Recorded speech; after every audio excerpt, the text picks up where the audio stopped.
Good morning, everybody, and welcome back to the Herstory TV and the Herstory Online Summit.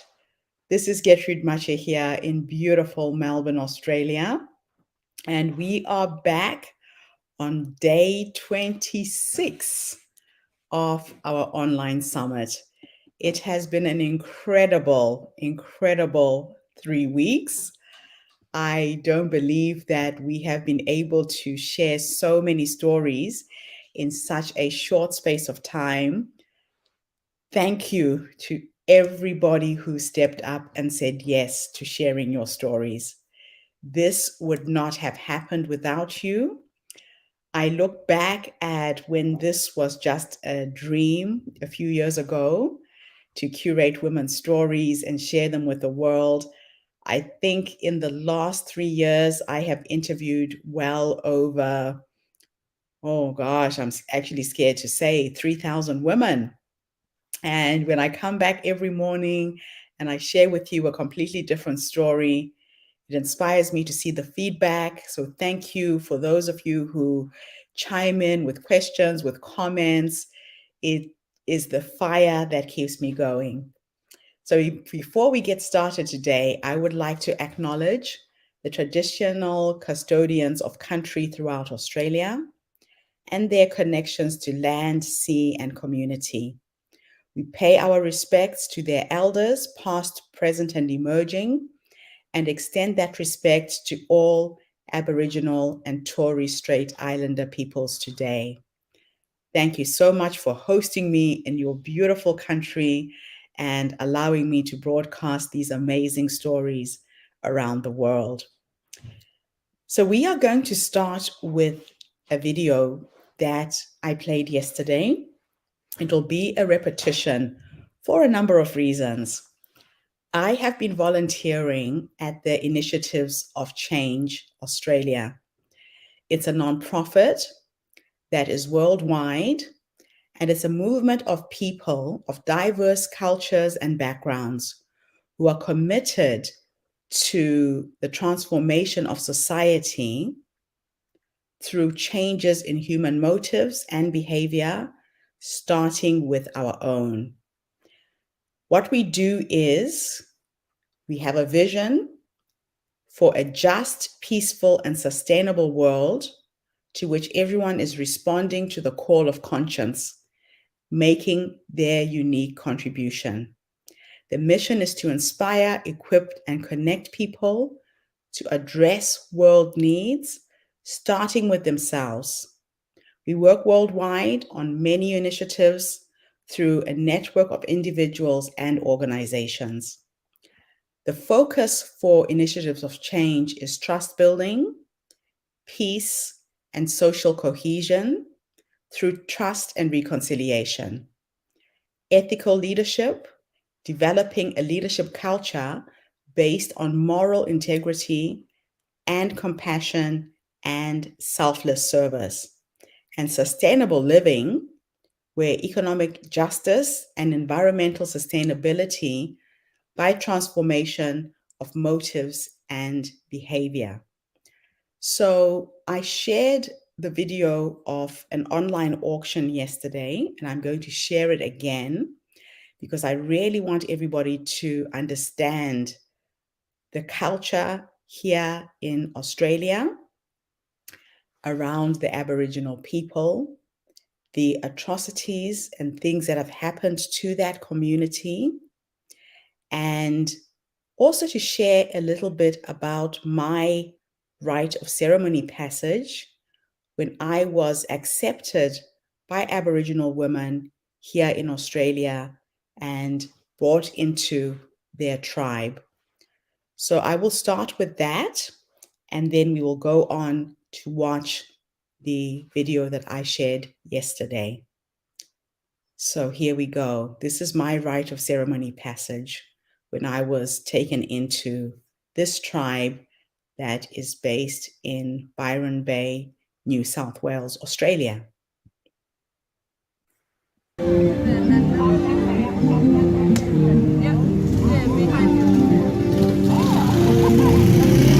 ZIMBA.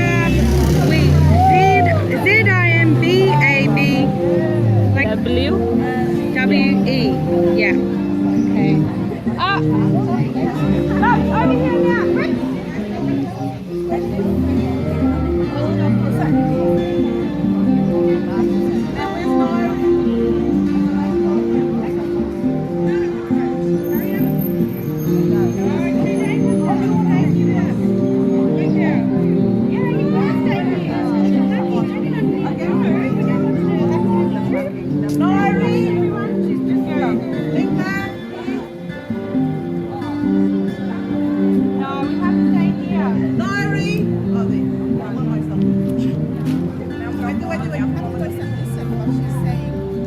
Right now, Nanny will just take one of us.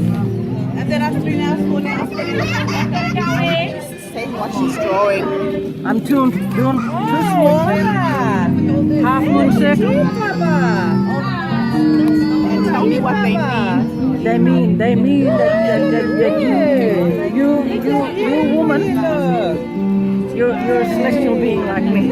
I'm a star, you're moon, you're planet, and you will see us do the creation, sun, moon, and stars. That's the first song we do, right? Take that in.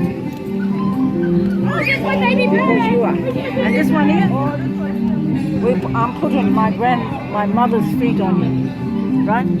She's scrubbing. It's there for you, right? Why? Because we women, we're the creators of children. And my mother, she's scrubbing. And she's laying because she look after home. That's the scrubbing. She look after herself, right?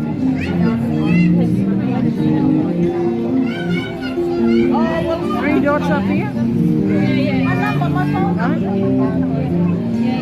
For sun, moon, and stars. Not sun, moon, and stars. Sun, moon, and stars. We want it on the stage for us. Pretend around the fire and here. I do. But I know they've got stage decorations. I think we're doing this. I feel like we should just take that. That's your travel.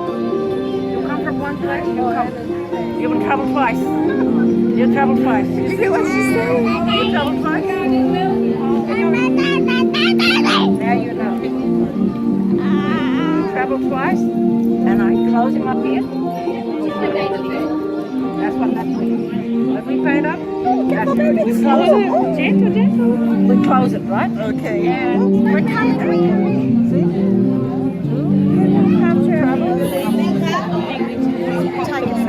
Yeah. Billy. Thank you. We need to get a final ball. Yes. Yeah. Yes. Over here where there's no rubbish. I just want some dots. Some of them have already left. I have my tribal markings. And I'm ready for my movie. I'm here in Byron Bay, Australia. With Melba, you were mayor With my sisters.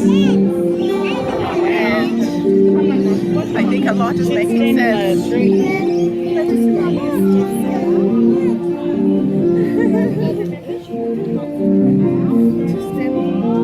That's better. So this is Gertrude. I'm here in Byron Bay, Australia. I've come all the way from Zimbabwe through many lands, many seas to meet my sisters for the first time. Thank you for accepting me and welcome.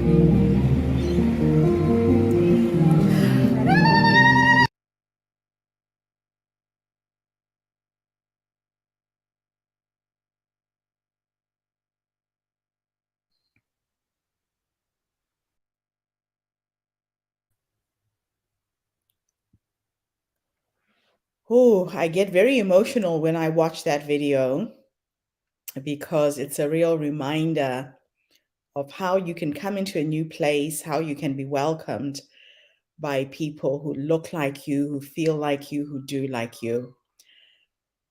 So thank you so much for that amazing experience.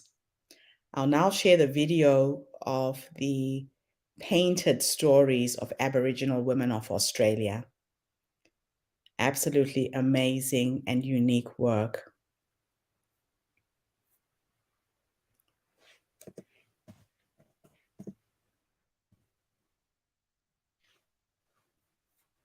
Enjoy.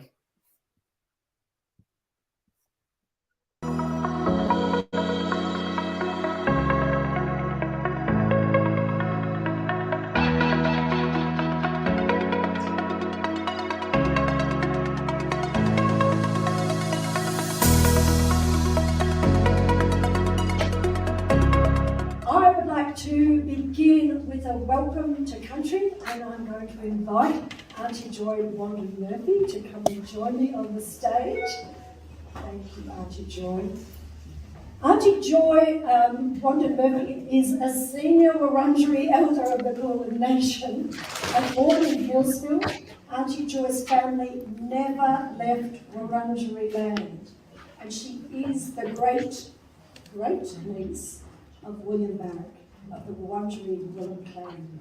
In 2002, she was awarded the Victorian Aboriginal Women's Award for being involved with Aboriginal issues for over 30 years.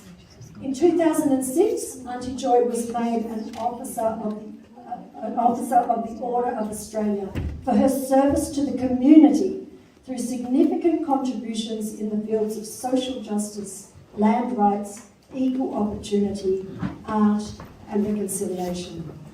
Auntie Joy has filled many important roles in community building, and thank you for your incredible journey, including having been a trustee of National Gallery of Victoria.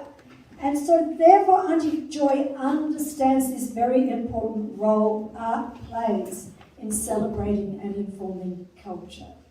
So thank you, Auntie Joy. I can't see a thing. I'm coming down here. And I still can't see you. I'm sorry, I just don't take lights. So I just want to say though, there is a really important aspect that's come out of this, and I had no idea you were going to, have that little introduction, which is okay, and it's all true. But I just did want to make a very important point that being a trustee of the National Gallery of Victoria some years ago, and no offence to the men here or at any time, but it was purely men forever. And then I was the first woman and first Aboriginal woman, and I was very reluctant. However, a very dear friend who's passed now, who was on the board, said to me, we'd really love for you to be here because it's time to change, which is what this tonight is about as well. And I tell you what, it was a really steep learning curve, but one of the important things that I remember quite blatantly was that when I was to open my first exhibition in the first 2 weeks, I felt all alone until this beautiful man, who it's best not to mention his name, and that's a cultural thing, but yeah, because he was the one who held my hand through those 7 years. And today I'm pleased to say that we have a number of women as trustees of the National Gallery of Victoria. I think that's important, don't we, when we're talking about change. I'd like to begin by saying we meet on this beautiful, beautiful country of Wurundjeri Woi-wurrung, and never in my life did I dream I'd have the opportunity, the honour of speaking on my father's country. I'd like to acknowledge all our ancestors, elders and communities across this great nation of ours and neighbouring islands. Tonight my niece Kim has come down with me, which is great. We've kind of got a few more women with us tonight. We have our beautiful Jerry dancers who they'll be introducing themselves shortly. So to our men, brothers and sisters that are in the audience, I'd like to acknowledge your country and your community. To you, to each of you and your cultures, I acknowledge you and where you come from and of course who you are. Funnily enough, when I got this beautiful invitation, there was no hesitation. One of the reasons was because it's Central Australia women, and I'm actually a sister-in-law. That's my sister-in-law country, so I'm Ngure, so I'm very, very excited, quite emotional. But along my journey tonight, one of the most beautiful women that's with us still is Margot. And I can't thank you enough, Margot, for what you've done, along with Rachel, who has since passed. But, the journey that's been taken by many people with our community, someone doesn't always turn out the best, but in your case, both of you have brought together this beautiful exhibition tonight, and my heartfelt thanks. I guess when we talk about, Margie's mentioned, about stopping and looking at art, the thing I've learned is that you can do that all you like, but something has to jump at you, or at least at me. And my heart tells me, where this might come from or what it entails. But of course, the most important thing is to be able to speak to the artists themselves.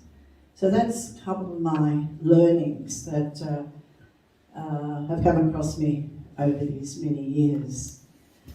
To have an exhibition such as this in this amazing building is truly beautiful. My preference would be out there on the country. I remember saying to the MGB, it hasn't happened yet, but I'll keep digging away that at one time might we ever have a space on the floor where the floor's been taken out and we have the very earth there so that we can sit together and really admire where Aboriginal art comes from. One day. I don't mind you or anyone that's here, if you want to put your 2 bobs in, to that, all the help is needed because it's been a long journey for me. The other interesting thing that I just want to say, to have, such an expression of art, and I've only just went through the catalogue and caught a number of paintings, but to have the expression and you're able to put that to a canvas is just remarkable. And for me, though, what comes underneath all of that is the beautiful stories. So I too, like Margie, would like to say, of course, take your time. Of course you will appreciate that, because that's why you're here. But do what your heart tells you, and I'm sure that you have enough artistic license yourself to work out which one you might like to buy. I'm holding branches of gum leaves that come from where I was born, and very lucky to say that, I might add. In my senior years, I'm able to say that I'm still living on the land where I was born, not so like many of our community who still today don't know where they come from, who their belonging is, and may never know. So, these are the occasions that we cherish and rightfully respect those who have walked and nurtured these lands before us. The invitation from these gum leaves is a gift to you, us being known as the Managum people. They're not Managum, but in traditional times, all the eucalypt that were available were used in ceremonies. So this gift comes to you, and I'm going to hand these around. May not be enough, but there are plenty out there, beautiful gum trees. So if you don't get a leaf tonight, please, when you see a beautiful gum, that's another time to stop. Take a leaf from one of those branches, and accepting this gift means that you are welcome to everything from the tops of these trees to the roots of the earth. And it also means that because you accept this gift, that both of us get to honour the spirits of our ancestors who have nurtured this very land underneath this beautiful building for millennia. And also, because of the way that there's been terrible degradation of our country, then we need to work together, continue to work together, and for who knows how long. We may never, ever make those changes that should be, but at least if we start somewhere, we can continue to work together to re-nurture the country, maybe to what it was, and leave another lasting legacy for those to come. My language is the Woiwurrung, language Nulu, Womenjaka, Wurundjeri Balak, Yemen, Frondibik, and you are most welcome to the traditional lands of the Wurundjeri people. Notch Kapa. Thank you. Pass it round to Grieve.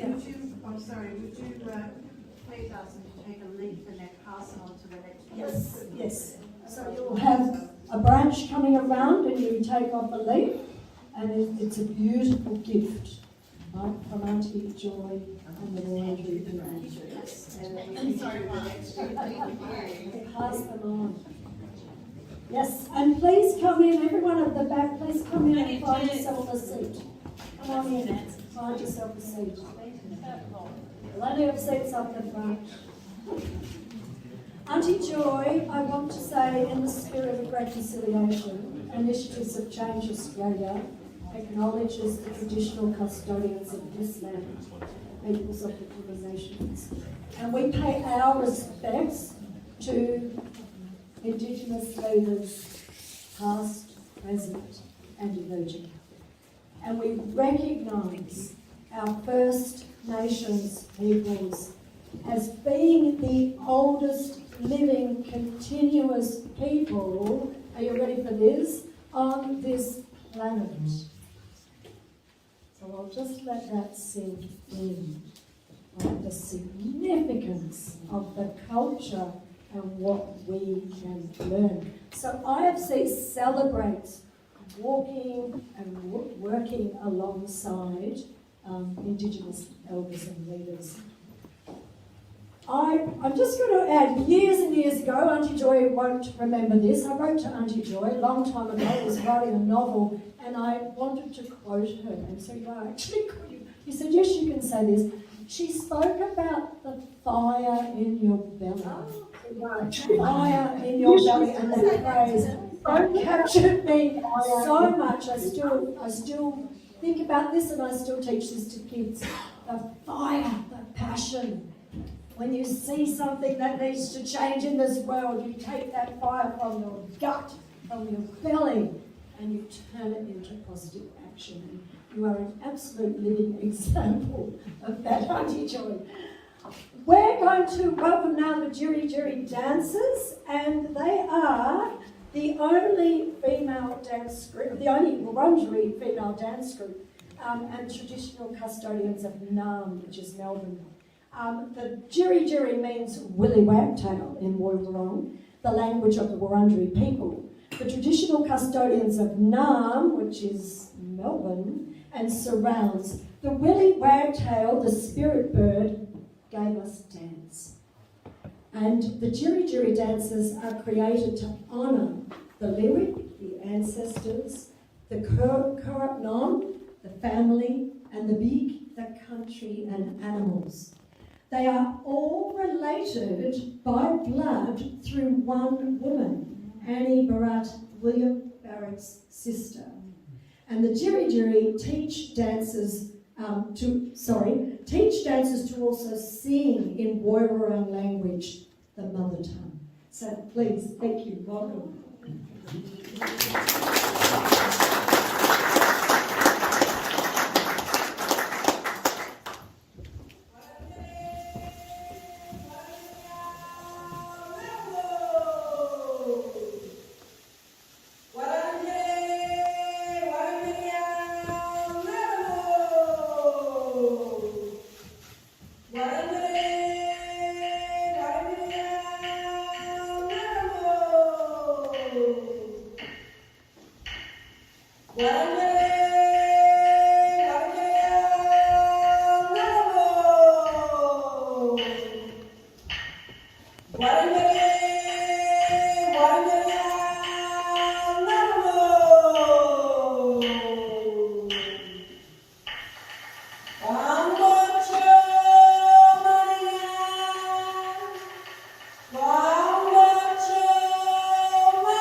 Ngalanet Kaya, Wurundjeri Willamette, Woirangi, New Godwin Woman Yap Victory.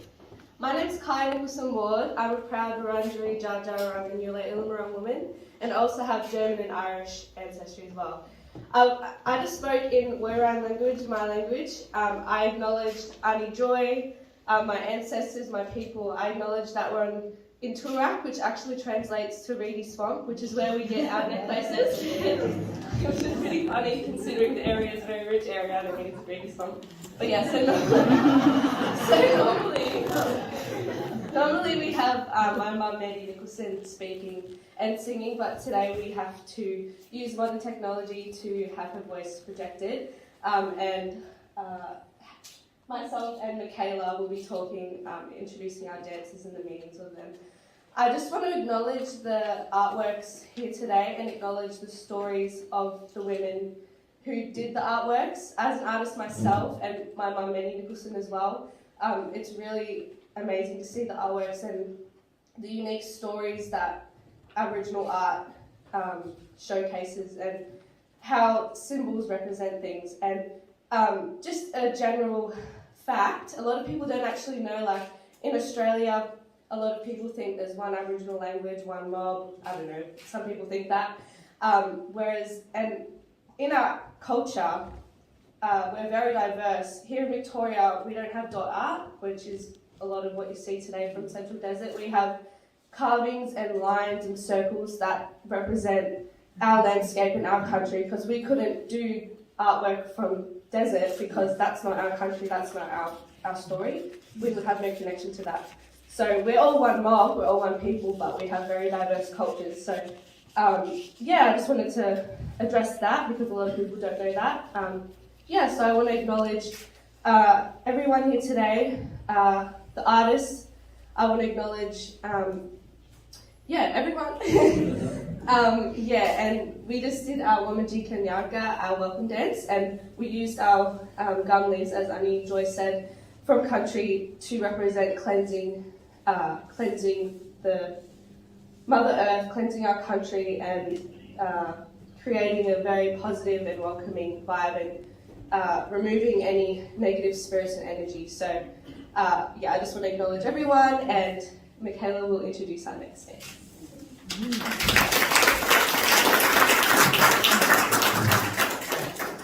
Hi everyone, my name is Michaela. Our next dance is our country dance, so our Big Nova, and this honours the 6 layers of country. So we have the Big Ut, the below country, and this is where we get our ochre from, as you see on our face, on our bodies, that we use for ceremony. Then we have the Big Dui, which is the on country, and this is where we practice those ceremonies and work and play and live. Then we have the Banyabik, so the water country, and obviously water is very important for our survival. And then we have the Murrinwutbik, which is the wind country, and this is where our voice travels through the wind. The smoke from the smoking ceremonies travels through and cleanses us all. We have the Wurundjeri, the sky country, and this is where we see Bundrul and Wa in their physical form, so Bundrul the eagle and Wa the crow. And then we have Thalangolbik, which is the forest country above the clouds, and this is where Bundrul and Wa live. So this dance honours those 6 layers of country.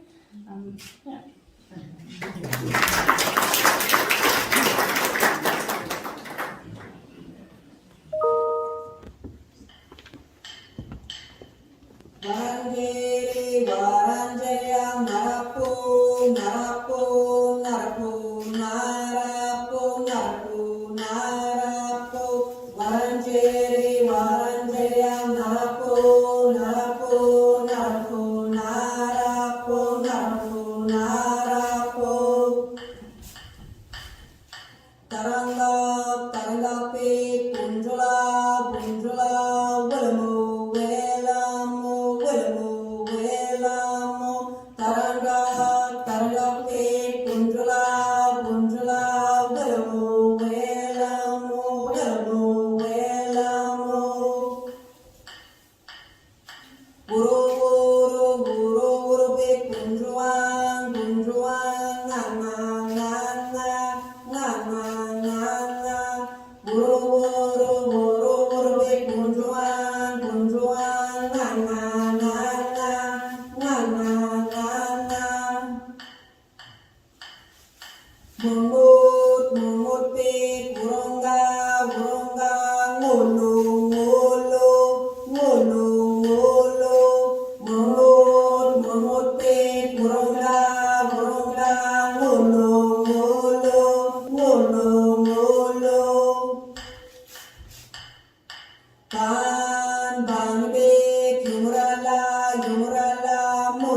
our lyrebird dance, so our Bullen Bullen dance.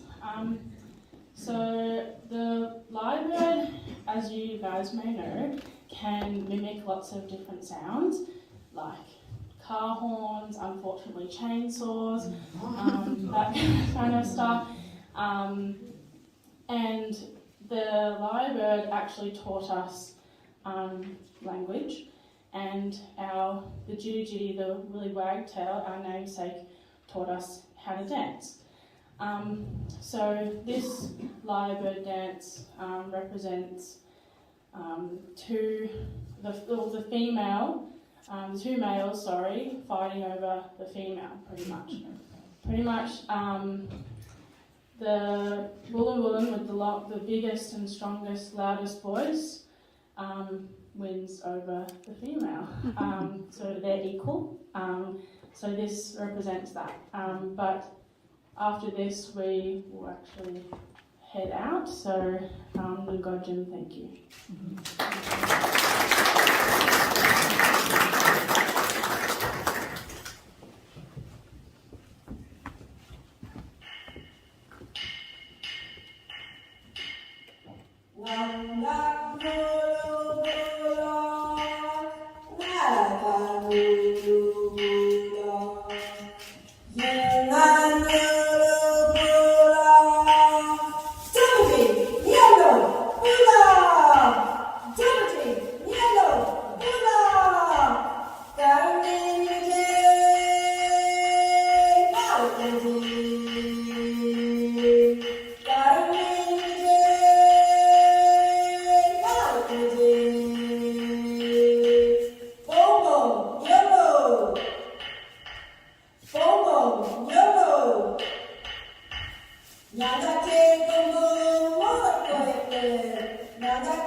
Absolutely amazing artwork coming from the Aboriginal women of Central Australia.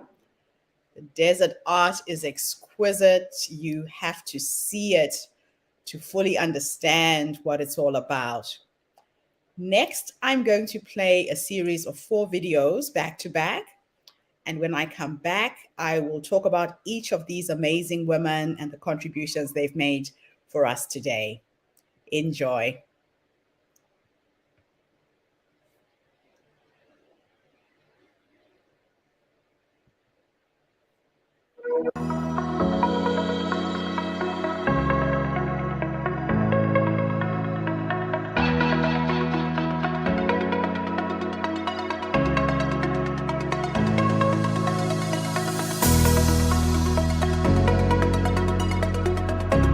Thank you so much, Gertrude, for the privilege and honor of being able to be with you today.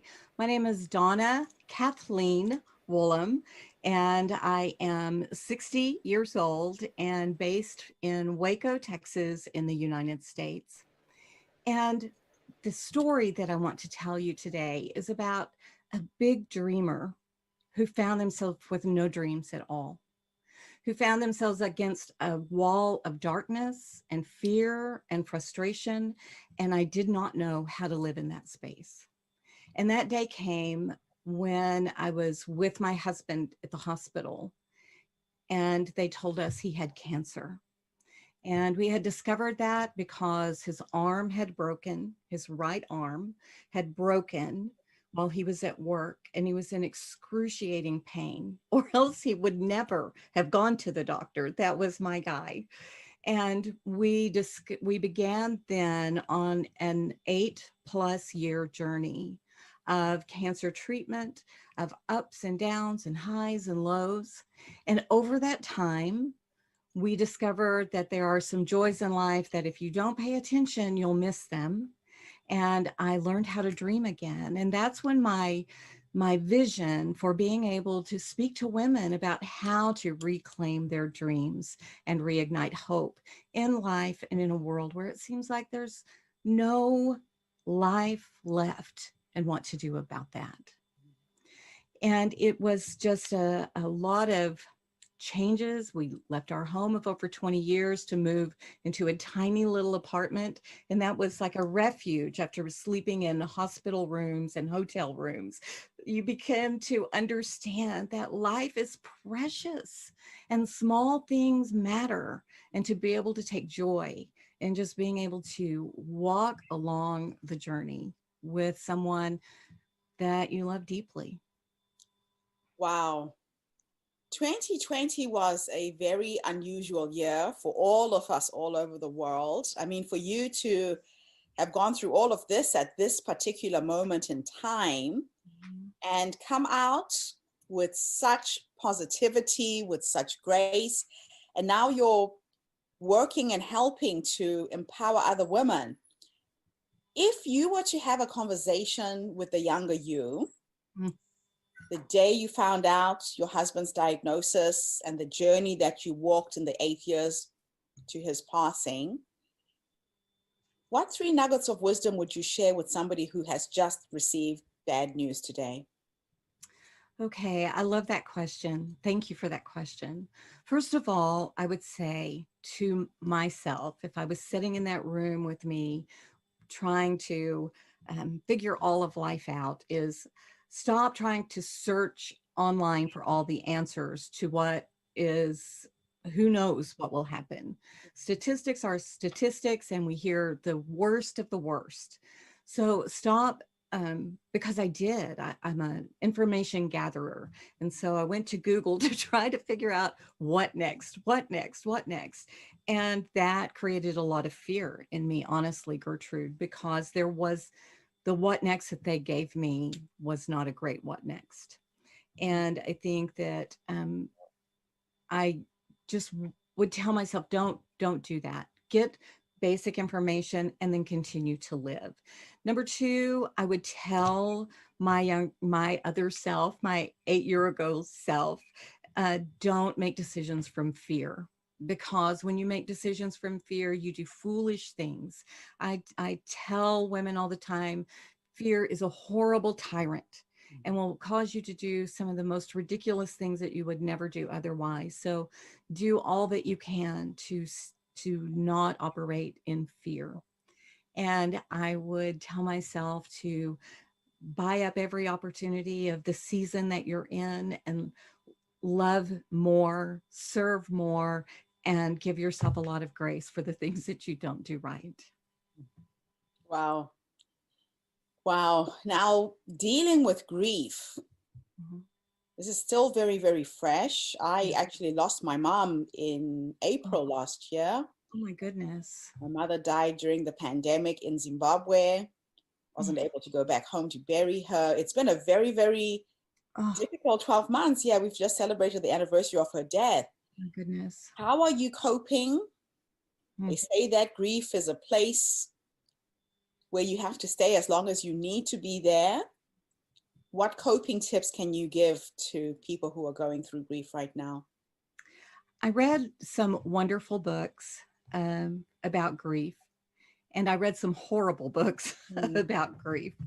And what I learned, and I'm really thankful for my sister, who I'm very close with, and I was explaining some different things, and she said, because you'll hear a lot that grief is like waves that overtake you. And she said, I think it's more like a river. And as I really began to meditate on that, I thought about that it's like a river at flood season. It will overflow the banks and take over everything, and then it will recede. And you will see that there is some destruction, but there is some life. And if you can learn to get on that river and navigate it and understand that you're going to have horrible days and you're going to have wonderful days, and there's going to be days when people give you the space that you need, and there's going to be days when people don't. And so you have to do that for yourself. You have to learn to, I'm a woman of faith. I'm a woman of prayer. I believe that crawling into the arms of God is the safest place for a brokenhearted person. And so I would just say, again, it's that give yourself the grace to grieve and to mourn, and don't try to do it the way someone else has done it, because we are uniquely and beautifully made, and our hearts are shattered into pieces, and we're trying to gather up the pieces and live again, Gertrude. And so to have the grace to say, it's okay. If today is a bad day, it's just a bad day. Yeah. And then know that there are wonderful days. For instance, today has been a wonderful day. And I feel full of joy and full of sunshine and full of gladness. But it wasn't 2 weeks ago when I could barely get myself off the couch. So I just give myself that space. And I think that a grieving person needs to love themselves deeply and tenderly. And grief comes in all kinds of things, and life altering loss is all kinds of things. And to know that when we're out in the world seeing people, everyone is carrying a broken piece, and to be gentle with others as well. Yeah, I read a book that resonated so well. It said something like, your emotions are like your children. And when they come, you don't push them away. So sometimes we want to push away that feeling of sadness. If your child comes to you, you bring it in, you hold them, you just be with them for those few minutes, and they need your attention. And then once they've had your attention, they will go away and go and play and do something else. So I've learned to do that, and just learn to embrace the sadness when it comes. And like you're saying, when it's a joyful day and it's a beautiful sunny day like today, I'm in gratitude and happy to be alive. And gratitude for me has been something that has helped me reframe the whole situation, because this is my second pandemic. I survived the first AIDS pandemic in Southern Africa when I left there 21 years ago. So gratitude for me has really been very, very impactful. Yes. So you have transmuted a very difficult and sad experience of your life into helping others. How is that helping you? I believe that when we can pour out of what we've received, that there is such incredible power in that. And because I have received so much grace in this time, and I know so many women, it's incredible. I call it the Widows Club that no one wants to join. And I have friends, I knew some women in earlier days before my Richard became ill who were widows. And I would just try to be kind, and you try to pour out of what you have, and you don't have that experience. For you, Gertrude, you could empathize with people who had lost a parent or lost a mother, but until that touched you, there's just not a place where you can really reach that other person. And so for me, it's not just about widows, but it's about loss, because in this journey, I talked about losing my dreams and having to learn how to be a person of vision again. We left our home of over 20 years and sold all kinds of things. And I tell the story about I had to give so many of my things away. And then I would go visit my friends and family, and they would have my things. And I would grieve that of the life that I didn't have anymore. And so loss can be bound up in a person. It can be bound up in things that others might not ever think were important. So that to be able to, I think that it's not a process, but there are these 7 places that I really believe that it helps people, particularly the women that I work with, and that is the permission and grace to grieve, and then to release those things, and to have compassion for yourself, because in that you can feel guilty, you can begin to blame others, and if those things aren't managed, then you can become bitter, or you can really begin to become vindictive or become a victim. And you can't live as a victim. Learn how to celebrate again, the small things, the big things, and know that it's okay, even with a broken heart. And I think that some of the celebration and the joy that we can pour out of brokenness is some of the most beautiful, beautiful celebration that there ever is. And then just to learn to live again, whatever that looks like. When my mom passed, I had to learn to live without her on the other end of the telephone. You know, the voice that my dad passed from cancer, and I wish so much that I could call my mother and say, Mama, how did you do this? How did you live this way? And the wisdom that was there, and also to be able to say, I'm sorry that I couldn't be more for you in that moment. So to those, I think that we can give out of the wisdom, and that can help other people.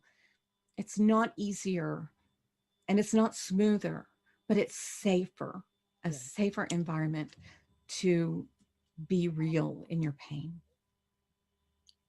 Wow. Wow. Now, you mentioned that when you get these medical diagnoses like cancer, we jump into fear straight away. Yes. We go online, we start doing our own research, and the more you read, the more horrific it feels and sounds. And then you forget to just be in the moment with the person you're with and enjoy them while they're still alive. Yes. I that's one of the things that I'm taking away from this interview.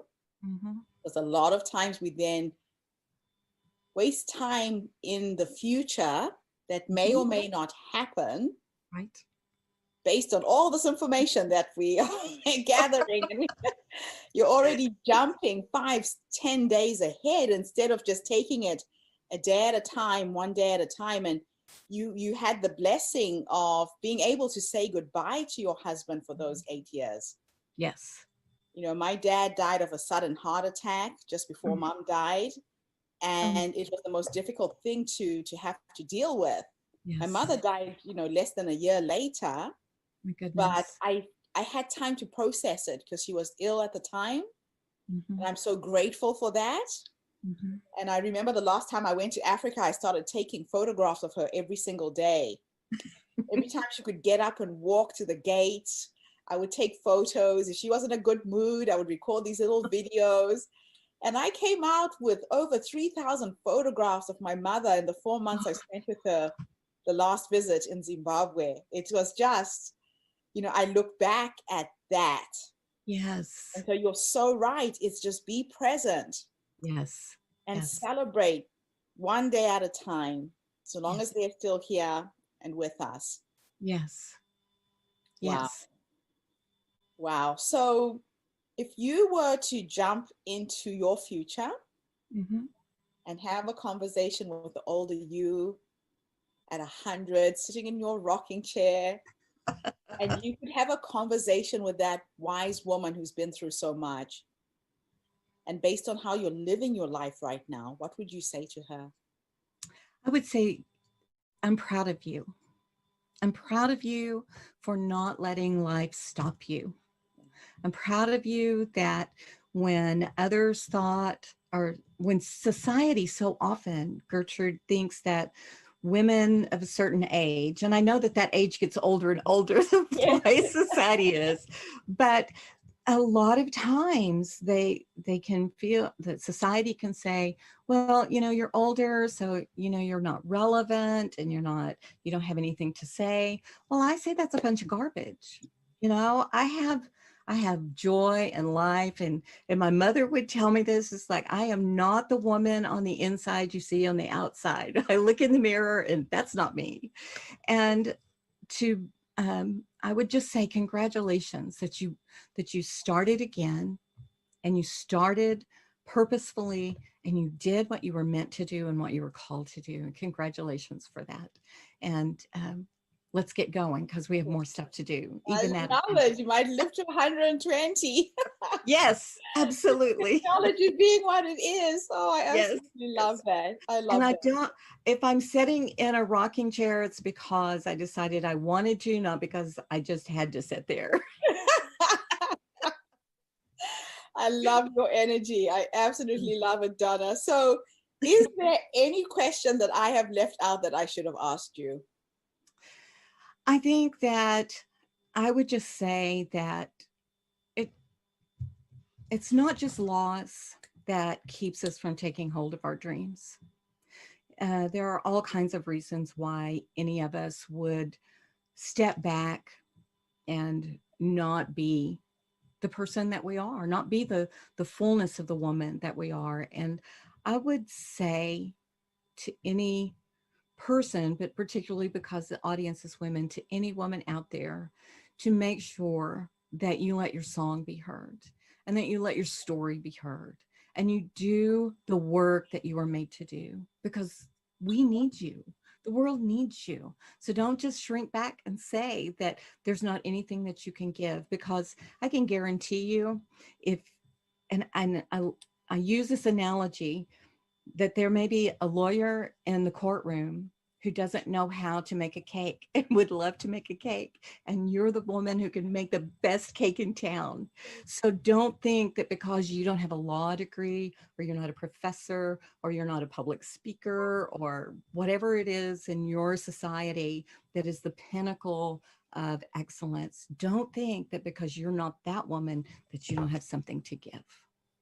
Oh, I absolutely love that. What a beautiful way to end our interview. Thank you so much, Donna. It's an absolute honor to have met you. Thank you for gracing us with your presence and sharing your story and having your story be heard.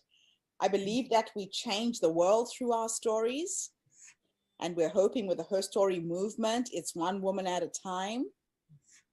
Somebody's going to listen to this interview today, tomorrow, a year from now. And you are the light at the end of her tunnel. Oh. So thank you so much for being here. Thank you for the honor. Thank you for the privilege. Wow. Thank you so much, everybody, for tuning in. We have had a lineup of some of the most amazing women from right across the globe. I feel so blessed. Thank you for tuning in. Come back again tomorrow. I will have yet another fascinating guest for another part of the world. Have a fantastic day wherever you are in the world. Bye for now, and thank you, Donna. Thank you.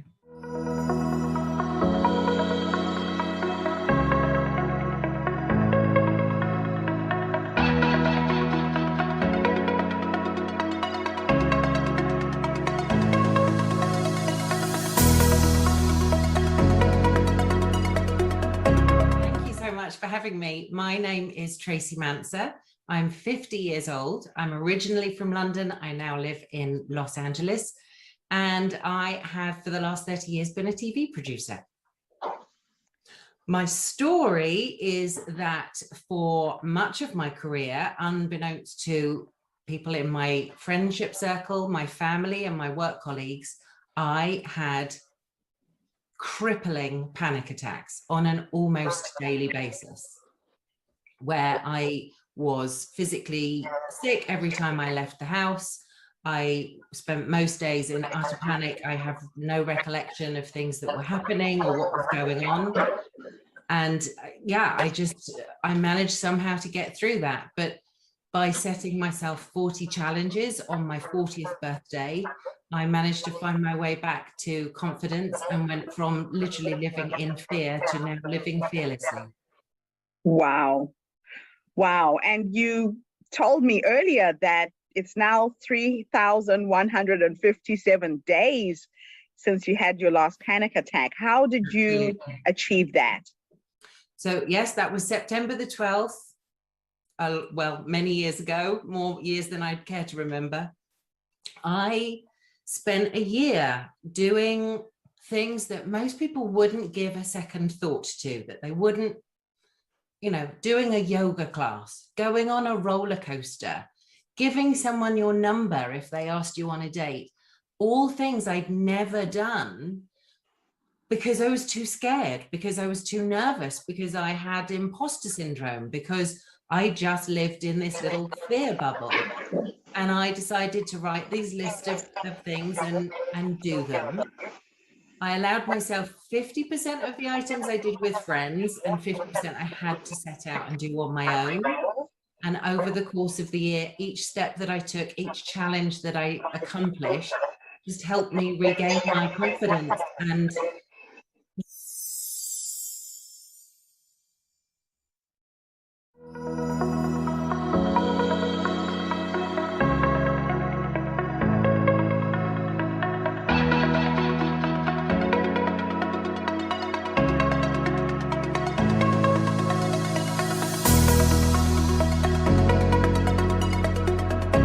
Hi, my name is Marla Mckenna, and I am in the Milwaukee, Wisconsin area. And I just turned 50 last year. So, I'm good. So anyway, and my story starts with several years ago. It's probably over 10, 15 years ago now. I was at a fun family ballpark game with my family. And a crazy thing happened to me at that ball game in Milwaukee with the Brewers. And I wrote a book about it. And I was rejected for at least 2 years, you know, and I just didn't give up. Finally, I found a publisher. And then I realized, you know, once my book was written and illustrated and published, that I wanted to turn this into a career. I love writing. I went to the University of Wisconsin. I have a bachelor's degree in journalism and advertising. And writing is my passion. And so I thought, how can I turn this into a career? So I went to my daughter's school, shared my story, and started that way. Then I went to my grade school. And then I realized, you know, you could start charging for this. So I built an entire program around my first children's book, Mom's Big Catch. And then several more children's books came. But what my message was to kids, teaching them the editing, the writing, editing, illustrating process, the publishing process, you know, I shared with them how to write, okay? But the message, the underlying message, the most important message was teaching children to the power of patience, positivity, and perseverance, not giving up, following their dreams, believing they can do anything they set their minds to, because positive words of encouragement to children, that grows stronger adults. So children need to understand a positive mindset, and that it's a lot better to think positive thoughts versus negative thoughts. We talk about, at my school visits too, we talk about the power of gratitude. I invite them all, you know, every night when they go to sleep, to think about 3 things they're grateful for each day. You know, and they will realize by the end of that week, the end of the month, that they have a lot to be grateful for. And then several books came after that. And the one I want to share is I'm a Secret Superhero, is my children's book too. And that stemmed from a book that I was started to write called Take Back Your Power for adults.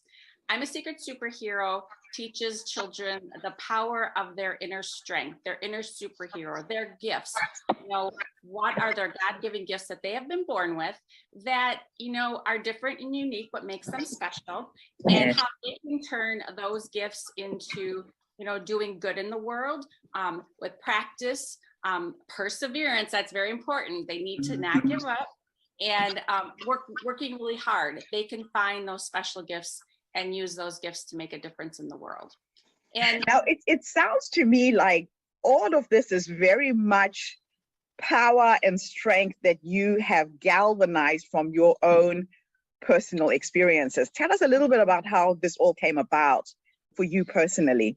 Well, the Mom's Big Catch book, like I said, that came from a family fun day at a Brewer game.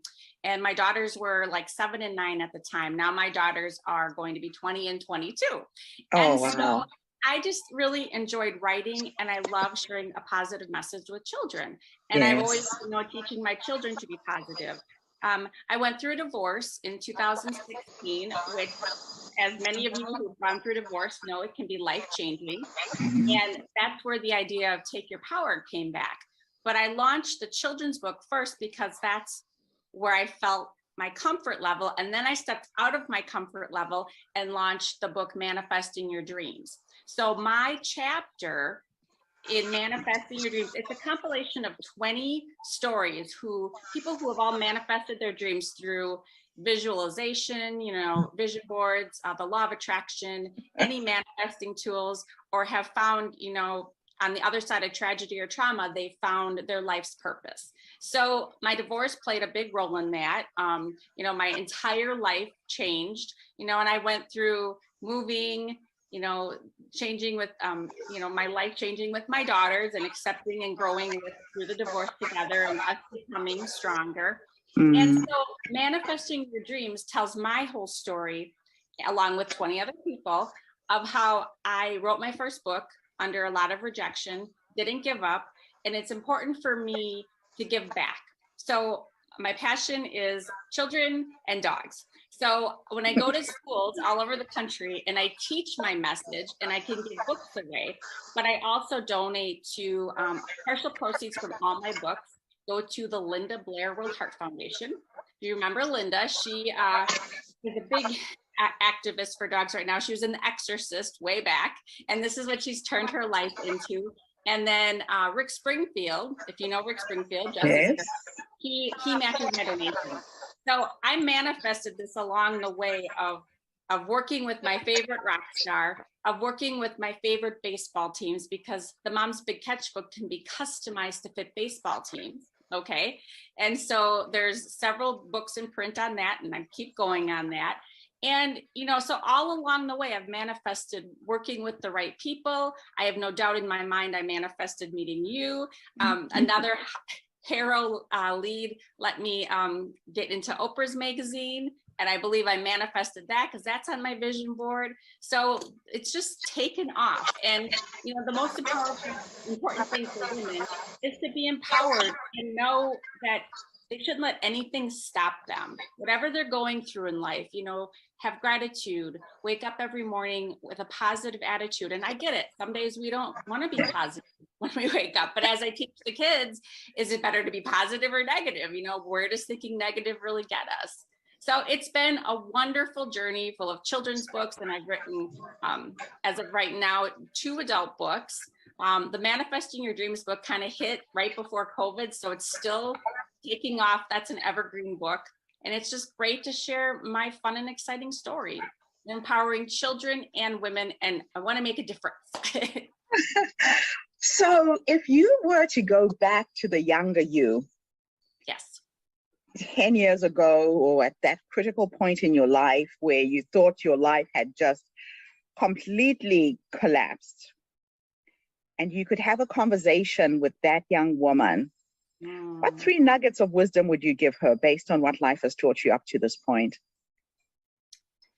That the darkness can be cast away with light. Better days will come. Sometimes you have to go through that dark tunnel to get out on the other side of it, to transform into the person that you are truly meant to be. Don't let anything hold you back, and don't worry about what other people think or say. Only you know what is best for you and what you want to do moving forward with your life. I love that. Be caring, be considerate, take the high road on everything, even though it's hard, but just, and take care of you. You have to take care of yourself before you can move forward with what you really want to do and take care of other people. I love that. That's a lot of nuggets. Look, we need as many nuggets as possible when we're in these dark places. Right, and surround ourselves with good people. That's so huge. It's who crucial. You surround yourself with, who's in your inner circle, and who can lift you up too, and who you can lift up. By helping other people, you really help yourself too. Yeah, that's true. My grandmother used to say, when you give to someone, you're actually giving to yourself. Right. And that it comes back tenfold, not from the person you've helped, but from unexpected sources. So it does. Giving is a powerful, powerful thing. Yeah, this universe is like a giant bank, and we just have to keep depositing those good deeds. They do come back.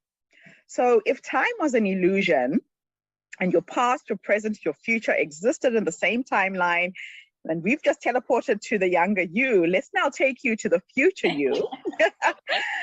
At 100 years old, maybe you're sitting in a rocking chair, watching the sun go down, and you could have a conversation with this woman who's lived this amazing life and touched so many children's lives. What would you say to her? I would say, woohoo, you did it. You didn't give up. You know, you made a difference in many people's lives, from children to adults, and women and men and teenagers. I mean, I would be very proud of her, because I know how hard she worked. I know how much she had to go through to get there. I know what she had to sacrifice. Yes. I know that the dark days were there, but she came out on the other side of them. I would thank God for being with me every step of the way. I would just be I would be grateful for living the life that I wanted to live, no excuses. I love that. I love that. So, is there any question that I should have asked you?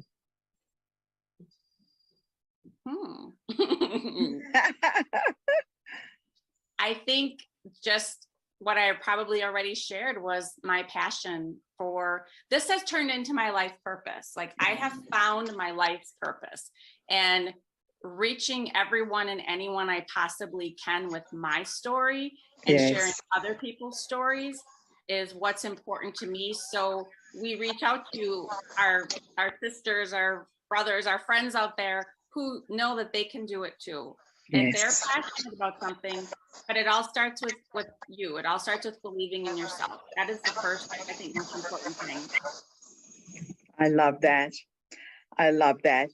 And the power of manifestation, a lot of people it works. struggle with the word manifestation, visualizing. I've done it thousands of times in my life, and I have this whole book that I'm writing called the Secret to the Secret. Oh, I love that. I can't wait to read that. But some people find it really hard. What is your guess? What makes it easy for you to see something in the future and get clear and create it? Just give us your manifestation process. I found that I believe I was manifesting before I even knew what it was. So going back to college, I always, even before then, like, okay, huge Rick Springfield fan. I mean, he took more took up more real estate on my walls, and I just said someday I was going to meet him. Now, what teenage girl doesn't say that? Okay. but I did more than meet him. Like, I work with him. He supports my work. The day he told me, because I was like, thank you so much. He's like, well, you're a writer.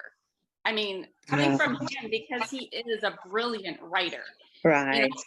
So things like that, having in the beginning, having posters on my wall of my favorite baseball players, and then actually meeting them and working with them, not just, a meet and greet, a hi, and a quick picture, but working with them. And so I've always manifested by having, I would say, a poster, a photo, something in front of me that I saw every day. I wanted to get into the University of Wisconsin. I had to boost my grade point up. I had the main picture of Bascom Hall, and it was Ralph Waldo Emerson, what lies behind us and what lies before us are tiny matters compared to what lies within us. That's what I saw. That's what I focused on. That's what I did. Saw every day. I woke up to it. I went to sleep to it. That was my vision. I made that vision come true. Yeah. So I believe a vision board. I believe a vision board is very, very powerful. But put on like your favorite things that you want to manifest. Be more you have to be specific. And this is hard, but there's days where you have to put positive thoughts out into the universe and align with those thoughts, and don't keep changing your mind, because you can have a bad day and be like, but no, turn around and say, it's okay. It's just a bad day or a bad hour. It's not an entire life. It doesn't mean your manifestation's not going to happen. Just keep moving forward. But I have found visualizing and the vision board really helps me. Yeah. And they say that, when you said be more specific, if you set a ship on a course without a destination, will it ever get there? So the specific to be specific means dates. If it's a monetary amount you want to manifest, have that very clear, because unless you know where you're going and what the end destination looks like, you will never get there. Right. That is just awesome. Well, it's been an absolute honor having you on the show today. I am so excited that you are now part of our tribe. You're part of our community. Good luck with this book. I am sure it is just going to have another ripple effect and impact on so many people's lives with what you're doing. And especially now with what's happening with COVID, parents being stuck at home with the children and needing to find the resources to use and engage their children with to stay positive. So thank you for putting out into the world so much light.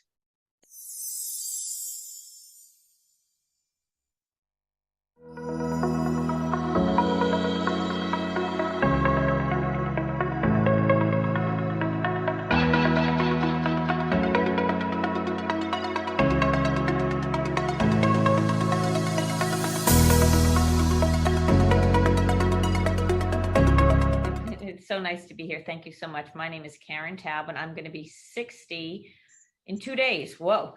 Happy birthday. A happy almost birthday. Thank you. But I look at it as every day is my birthday. So I'm outside of New York City, and I'm sitting with my favorite daughter. I'm Lexi. I live in New York City, and we are excited to be here. Thank you for having us. It's a good thing you don't have another daughter, Karen. She'd be jealous at this point. No, I know. So where does your story begin? Well, my story begins that my father was a manufacturer in the jewelry business, and I loved being with my father. It was just the greatest experience. And I spent most of my high school summers, my college summers, traveling around the country, calling on retailers, attending trade shows. And my vision was that I would go into his business one day, which I was fortunate enough to do. And I don't know, probably like 7 or 8 years into it, my dad was turning 70. He told me he really wanted to retire. And we had an offer to be bought by another company, which we sold it to. And I was fortunate enough to stay on with them and develop lots of different other businesses and became partners with them in these other businesses. And I'd say it was about 10 years ago. No, it was less than 10, like 6 years ago. I had just an epiphany. I was on a vacation. I was walking on a beach, and my phone kept ringing from my office, asking me questions. Where's this? Where's an ear nut? It's really silly questions. And I just thought I have to figure some way out of doing this way so that I'm only responsible and answering to myself. And we were fortunate over the years to have built this business with a partnership with a factory in Thailand, manufacturing exclusively for designers. So someone would design a piece of jewelry, they would give us the designs, we would manufacture it in Thailand and then deliver it to them in the States. So I was fortunate enough to purchase that business from my partners, and I've been doing that on my own for quite a few years. And I have to say, probably like maybe 2 years ago, Lexi's boyfriend had asked if he could have a pair of earrings made. And he sent me like a picture of something he had seen that was retailing for $1,600. And I said, sure. I thought, and he, I knew that it wasn't $1,600, but he had no idea. And when Lexi was given the gift, she said she felt so badly because we bought her the earrings that were so expensive, along with a lot of other things. And I had to be honest and said, those earrings really weren't very expensive at all. They cost a fraction of what that, the retail was. And Lexi said that there's an opportunity here and we need to do something. Yes. So we started paddling around in it. And of recent, I'd say like this last 6 months, Lexi decided she wanted to take this very seriously, and she was working in a finance position and really delved into the other side of it, the social media, the web, everything, all the things I know nothing about. And really developed we've gotten tremendous traction. So officially, awesome. And this is really crazy, but today is her first official day of no longer being employed, and she's self-employed with me now. Oh, how wonderful. So you followed in your grandfather's footsteps, your mother's footsteps. So the legacy continues. I joined the family business and quit my job last week. Oh, wow. Kudos to you for doing that. Yeah, very now, excited. What's the vision for this new venture that you two are on? So the vision for the venture is to be, jewelry pieces are so marked up right now because it goes from a manufacturer to a designer to a store and then to the consumer, and we're manufacturing for the designers. So we thought, why are our customers going through all of these middlemen? Let's just cut them out. So now consumers can get designer pieces at wholesale prices.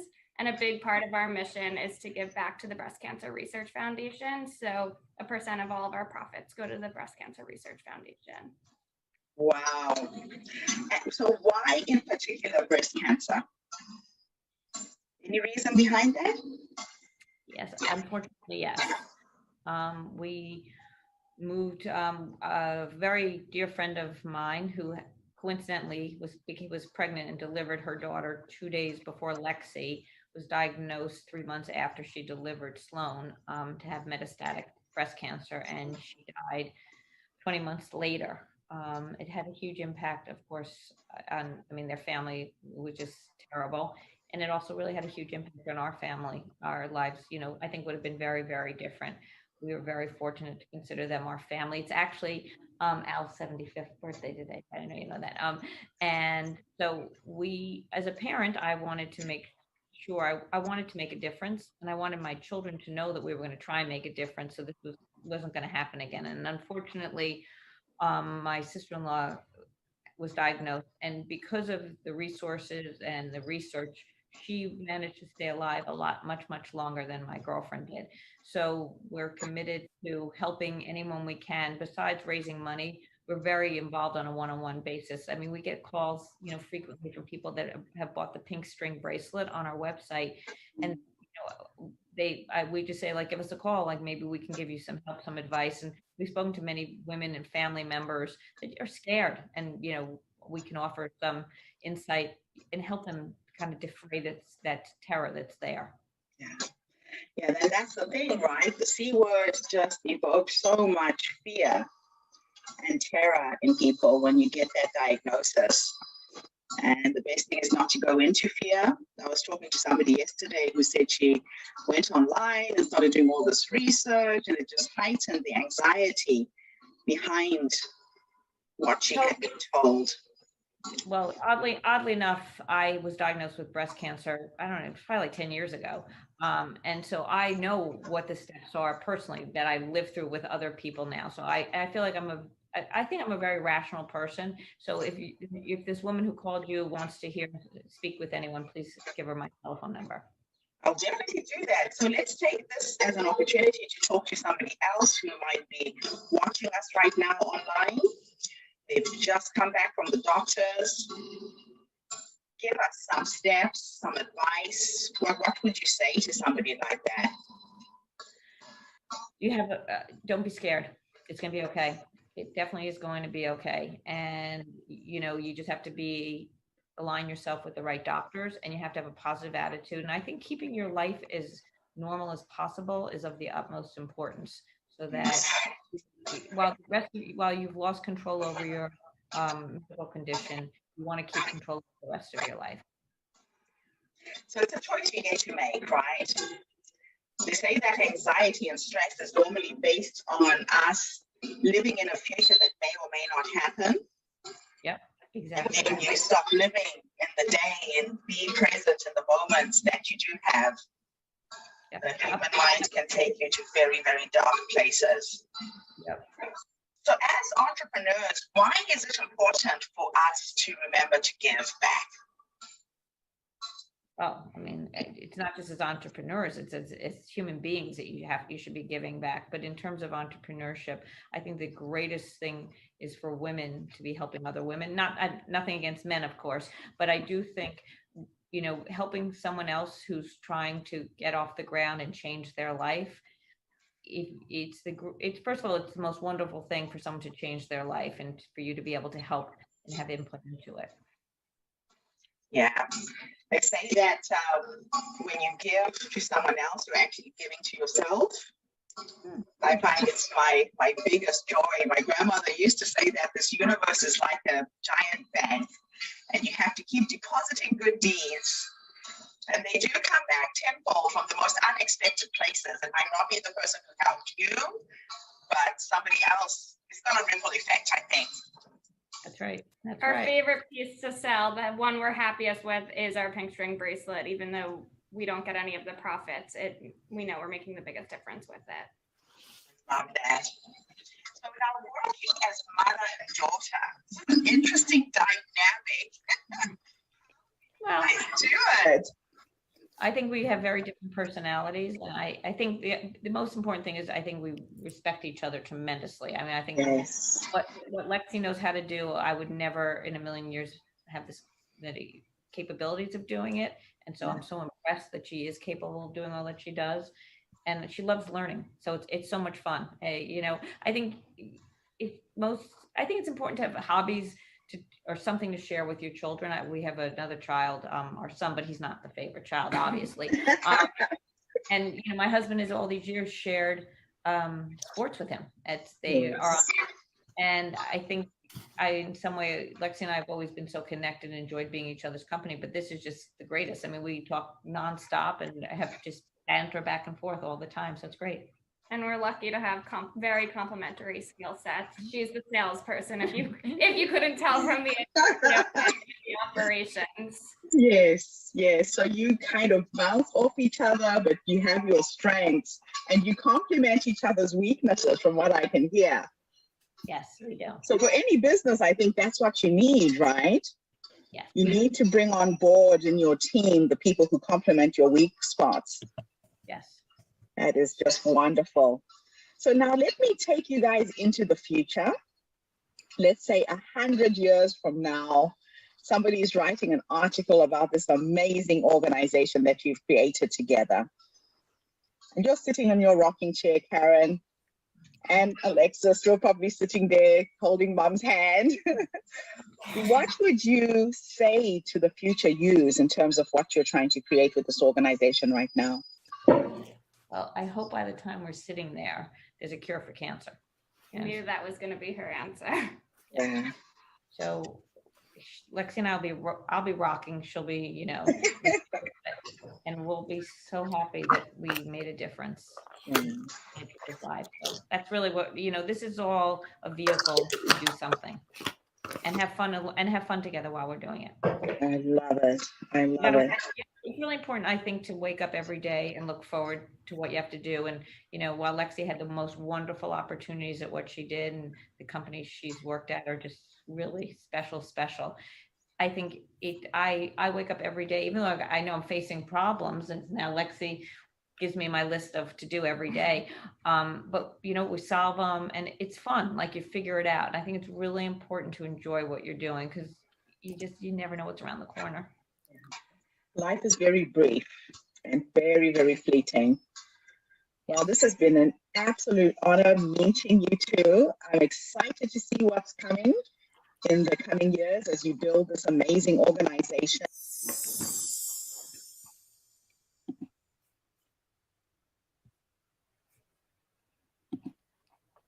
Okay, so that was a mother and daughter team working together, creating a jewelry business, and really making a difference in the world.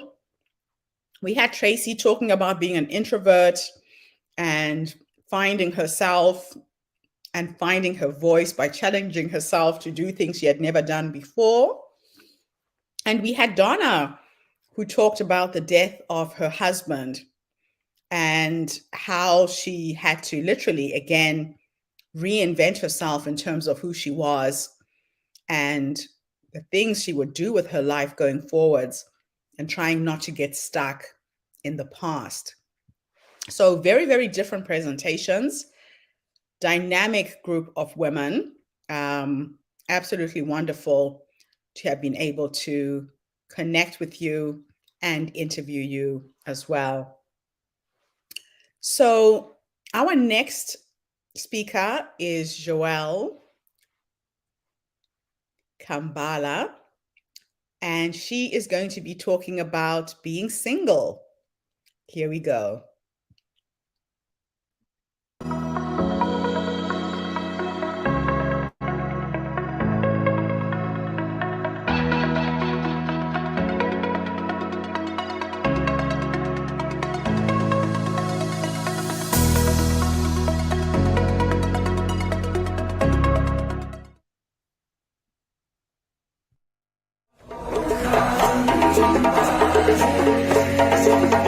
Hey, I'm Joelle Kambala. I live in Melbourne, Australia. I am an author, a pastor, a life coach, humanitarian advocate working in the asylum seeker space. These are some of the things that keep me super pumped waking up in the morning to face the day. But I have a question for you. If you've ever been in a room where you heard two opposing views, you have a 25-year-old and a 48-year-old, and you ask a question on the subject of singleness, 100% their response won't be the same. Say a young woman who's looking to find a partner experiences singleness differently from a more mature woman whose biological clock is ticking close to midnight. And then you have a different woman who may have lost a partner to death or divorce, therefore sees the world differently from a woman who is very happy to and desire not to marry. Each of these stories present their own varying needs and challenges that had me suddenly realize every single one of us at some point in our lives will find ourselves single, because it's a common human experience, and this is why this subject on singleness is so pivotal and demand that I needed and we need to respond in this prevailing rise of women and how we can live and thrive in our postmodern world. The Australian Institute of Family Studies states that one-person household is on the rise. Between 1986 to 2016, single-person household increased from 19% to 24%. Compared to family household, in 2018, there were 2 million singles household. The projection states 2026, single household will surpass traditional nuclear family. By the time today's young adult reaches age 50, 1 in 4 would have been single for the entirety of their lives. There's a huge anxiety among singles, and that is unprecedented in the history of the church today. See, the media often project this as a negative and pushes single to fast track this season or space like a bad smell. And so I went on a journey, my own reflecting journey, as a lived experience of a yet to marry single, conducting qualitative research with others, surveying considerable amount of single of all walks of life. So I speak from a Christian faith perspective, as I believe the Bible is God's word, is inspired and inherent love letter to the world. From that perspective I engage deeper into this subject. See, I believe in marriage. I just don't believe, I just don't think it's the whole story. Singleness and marriage go hand in hand. Both need to be validated to best affirm, nurture single and married people alike. A friend of mine once shared that the reality of looking into her community and finding people who were well-meaning at times was not always easy. She felt like some individual she encountered couldn't see past her singleness and almost seemed to be grieving this for her without her permission. And I'm often confronted with the statement, how can a gorgeous girl like you still be single? Hang on, wait. Is this to imply that the not so gorgeous girl should remain single? I'd be rich for every time I heard that statement. How many of us singles have been subject to some of these statements? Raise your hand, or better still don't. Why are you single, for example? Your biological clock is ticking.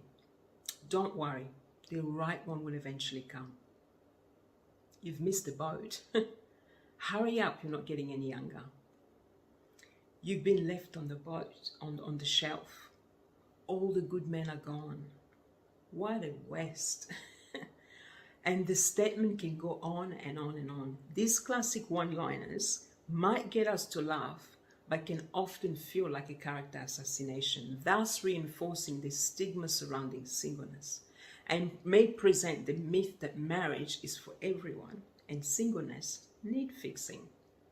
This has left singles continually content with the mindset that they are not enough or too much. We may harbor fears that we might die alone.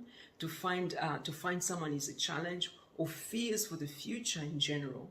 We blame ourselves that we're too thin, we're too fat, we're too smart, we're too strong, we're too needy, we're too sensitive. And the end result is shame, the universal companion for women, leaving us haunted with the feelings of abandonment. We then give into the lies that perhaps if we were better women, this wouldn't be the case and there'd be no challenge. This shame eats into our self-image and our desire for love, which are values when used as a weapon against us can dangerously destroy women's identity. Now, although a forward progressive society and a place for women's contribution continues to take precedent, unlike centuries gone by, the stigmatization, the marginalization, the discrimination towards single women today still brings restlessness as we continue to be placed in a category of not enough. How then do we live and rise above such current? See, I remember one defining moment in my life. I just moved from one city to another, and this brought in itself convoluted sets of questions, and I was struck with this particular question. What if I never give birth? It was the first time I had considered the possibility of childlessness. Fear gripped me. What if I never had a little precious mini-me to nurture and to hold and love? Wave of sadness washed over me, and I might never be called Mama. I had to accept that this could be my reality, but I didn't want it to consume me. I talked it over with God.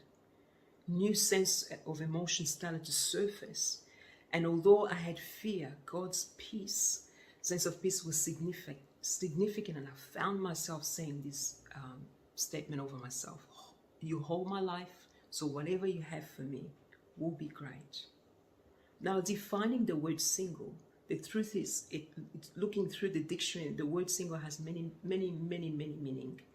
I've got one in particular that stands out for me, and it's the word indivisible. This word means divisible, not separate into parts, incapable of being divided, but it can be added to. So see, single people can have singleness of purpose, singleness of heart, which is the opposite of double-mindedness and complication. Singles are complete and poised with purpose. Indivisible is how I chose to make the most of my singleness. I use an unknown quote that says, a life well lived is a life shared. So at some point in our life, we all live to experience being alone. It's inevitable because it's also a human experience. When we look at it this way, it can change our perspective, and we all need to learn to make the most of our alone time. So I personally had to learn to cultivate such time to eventually make it favorable in cherishing my singleness and embrace it as a gift. So as a 20-year-old woman, I intentionally allow myself to be more selective in the way I invested my time. And I did not settle in seeking relationship in order to be defined. I took the opportunity to share my life with others by traveling the back streets of Africa and Asia. To those who felt forgotten and wounded, I learned to look past their scars and noticing their resilience and courage, telling them that they were highly favored by God. I walked the corridors of hospitals filled with women and young girls torn from gangs and rape, the primary weapon in DRC, my country of birth. I engaged to serve military soldiers dying of HIV and their family to die with hope, and held youth conferences to share and equip young generation to value and uphold their dignity with their body, and to live with hope and purpose. You see, my solution is that to thrive as a single, it was crucial to create a fresh new narrative, To do so, I had to start by defining the type of status I wanted to thrive in, and not to give in to the low self-prescribed lies of how I viewed myself or being weighed down by society's label.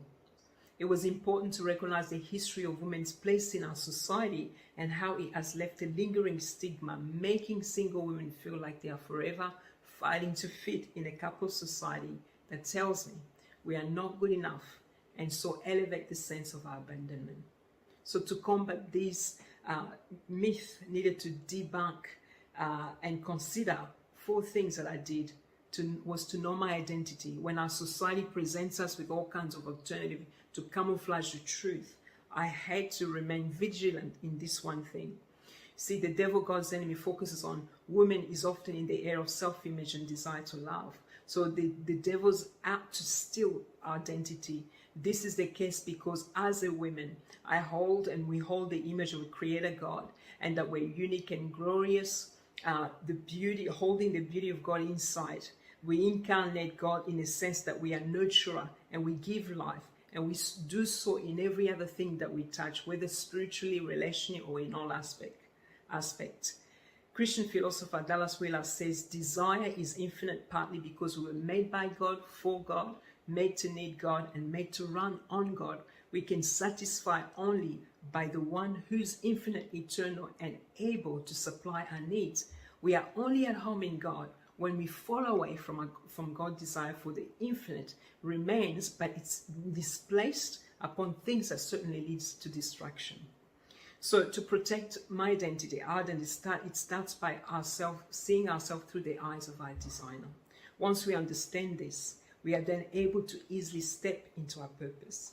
The other thing I needed to do was to find connection. Flourishing as a single, I needed to be vulnerable with my feelings and challenges, and be transparent with my needs in identifying people in my world who I felt safe to share my joys and challenges. Thirdly, I needed to build a community to be successful single. It's important to align my life in a community and engage with others. This can only happen when I identified community that I could call my own, belonged, and I created even a singles program where we were stepping out to do lunches on a recurring time around the city. And lastly, I needed to accept now, to be real with myself now, live in the present and acknowledge that what it offers without dismissing its lesson, learn what now season is meant to bring in so that my future self can be thankful for remaining pliable. And so I believe now is time to shift and rewrite singles' new narrative by wearing singleness well. Because when I wear it well, singleness has the opportunity to spur great things in one's life and causes us to thrive in life. To have a vision about my singleness and refuse to settle or align to the internal and external labels. I am Joelle Kambala, author of The Unexpected Gift, which only just was released recently. A book written for all types of single women, calling singles to thrive, live with purpose, and impact. This is my story.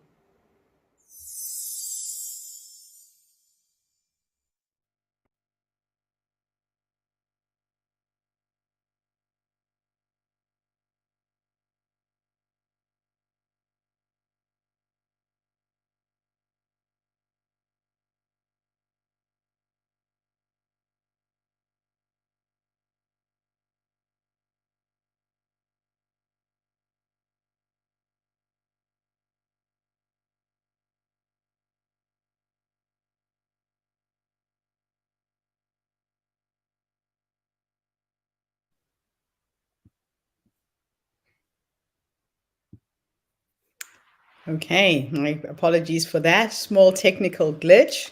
Thank you, Joelle, for your insights on singleness. This is an issue that a lot of young women suffer from, thinking that they have not achieved something in life by not getting married, not having children. And the older you get, the more pressure you find yourself under. especially from family, from friends, from people who are the closest to you, unfortunately, this is where a lot of young women will suffer and suffer unnecessarily. So, Joelle, it was good to hear you speak and share your insights. And I know that Joelle's focus is on women who are really in a position to change their lives if they want to. Again, it's always going to be a choice that we get to make. Nobody can force you to do anything you don't want to do. And I think that's the lesson for most young women.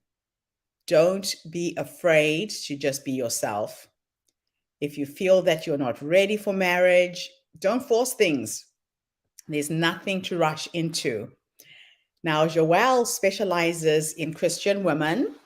So if there is anybody out there who would like to be matched or mentored or coached to find your next significant other, that is what she does. You can find her on LinkedIn. You can find her on Facebook. I know that she was running events in Melbourne where she matches people up and you go out for dinners as a group and you get to meet people who I guess have been vetted. So you're not just hitting on random strangers in a bar. So thank you for that, Joelle. Okay, our next speaker is a young woman from Turkey who immigrated to the UK at a very early age. And she's going to share her immigrant story, the challenges her family had when they moved to the UK for the first time. Now, a lot of times people really suffer when they go from one country to another. And thank you for sharing your story with us today.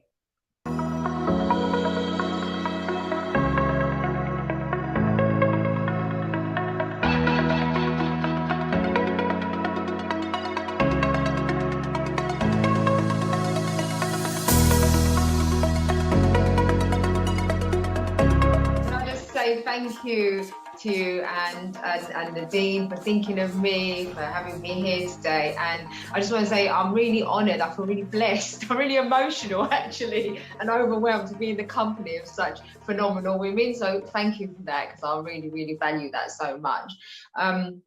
So talking about the now, I thought I wrote this whole sort of thing last night quickly. I was like, oh, what should I say? Blah, blah, bang something out, and then I think I'm gonna go off course a little bit as well, but I, as you do, ad lib.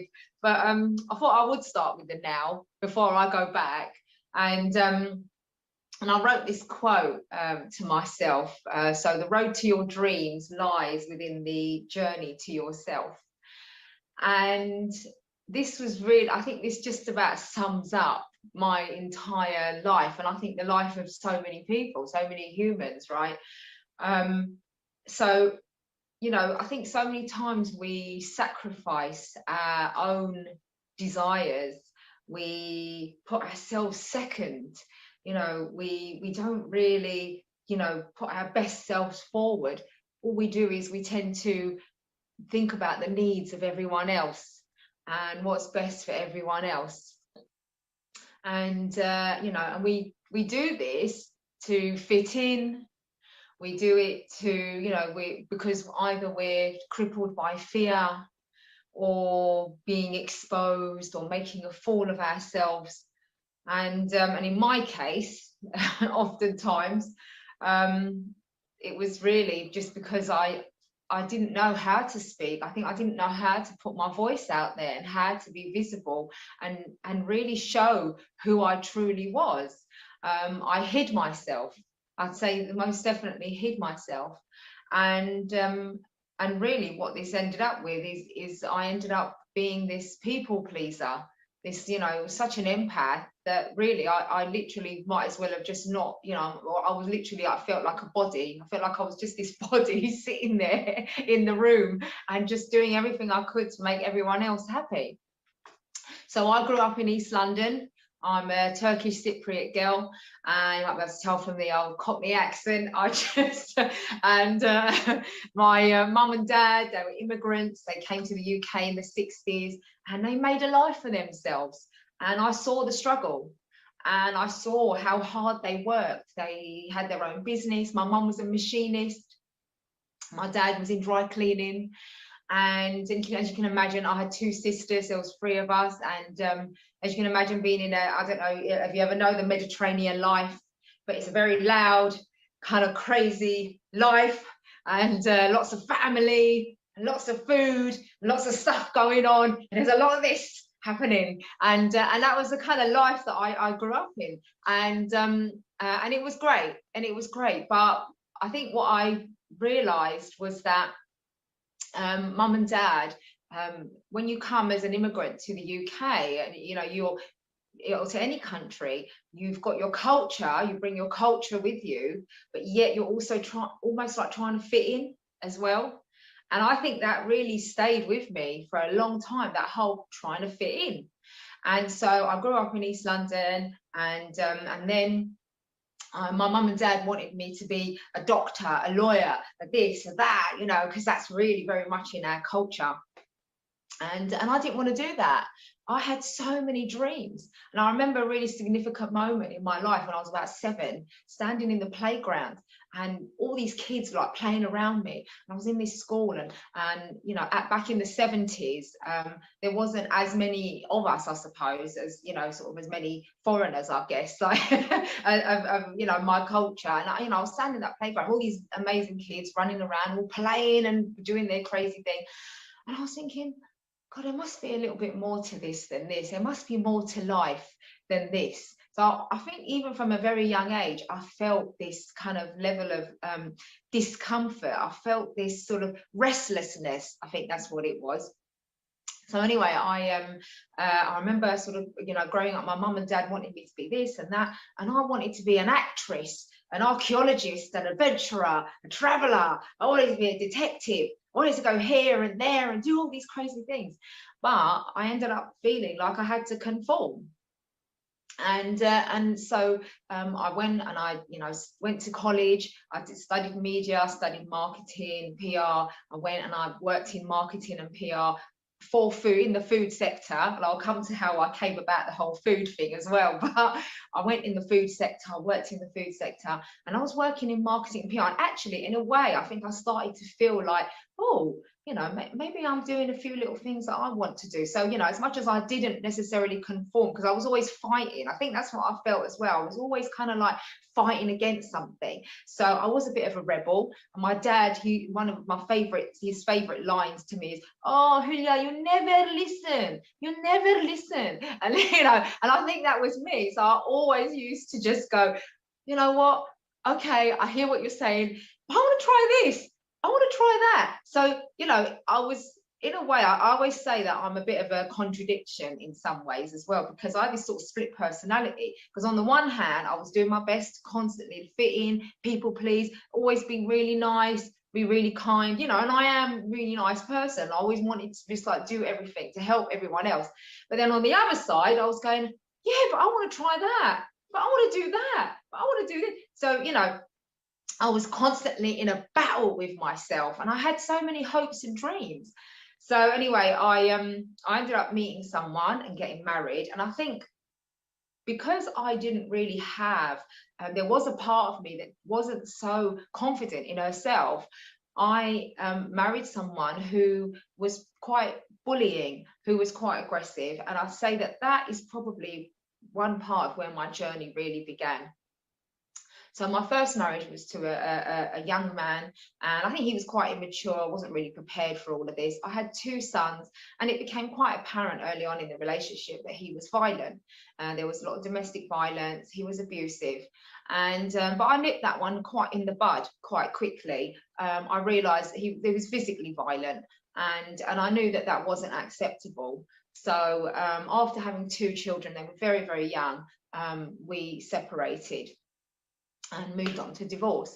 And so it was at that point in my life that I think I reached a crossroads. So I reached a road, and I thought, you know what, I'm going to do something different now. I want to start living, actually. I want to start doing things for me.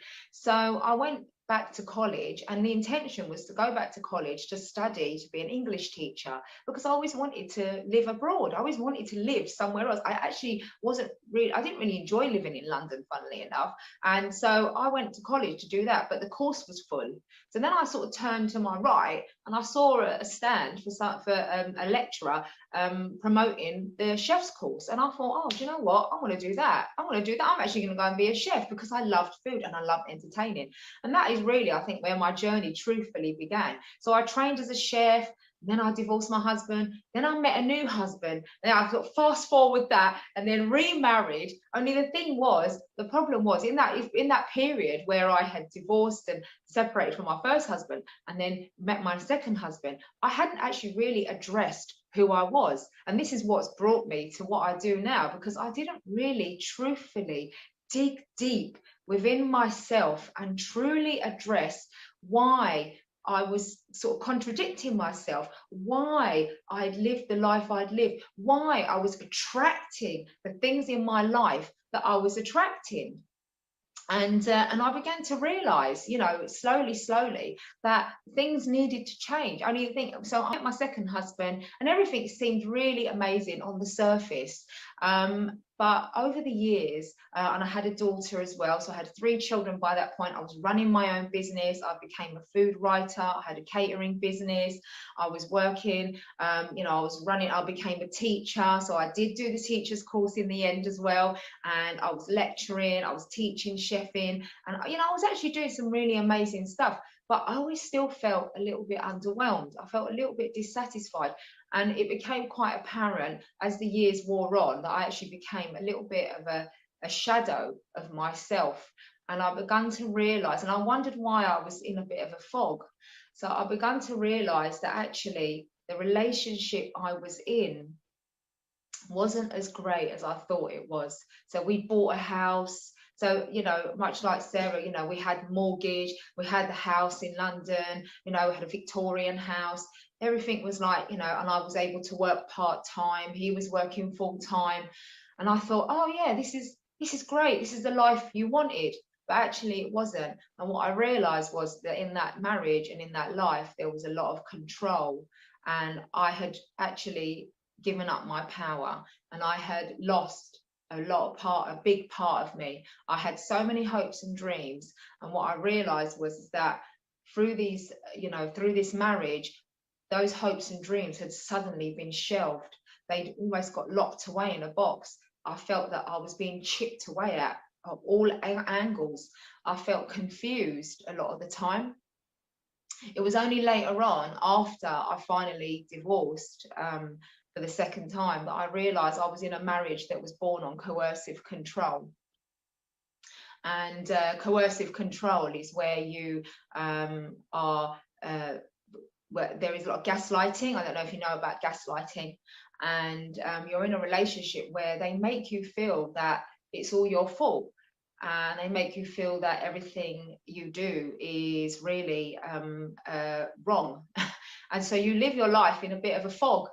And there was a lot of narcissism and ego from the other party. And one day, and he had become quite aggressive towards my sons, and they weren't his sons, but he had chosen to be their father, stepfather, and take that role because their own father wasn't really in their life. And but it became obvious that there was a disparity between him towards his daughter and towards my sons. And then one day, and I haven't actually talked about this before, but one day he got into an altercation with one of my sons. And he was very forceful with my son to the point of almost asphyxiating him.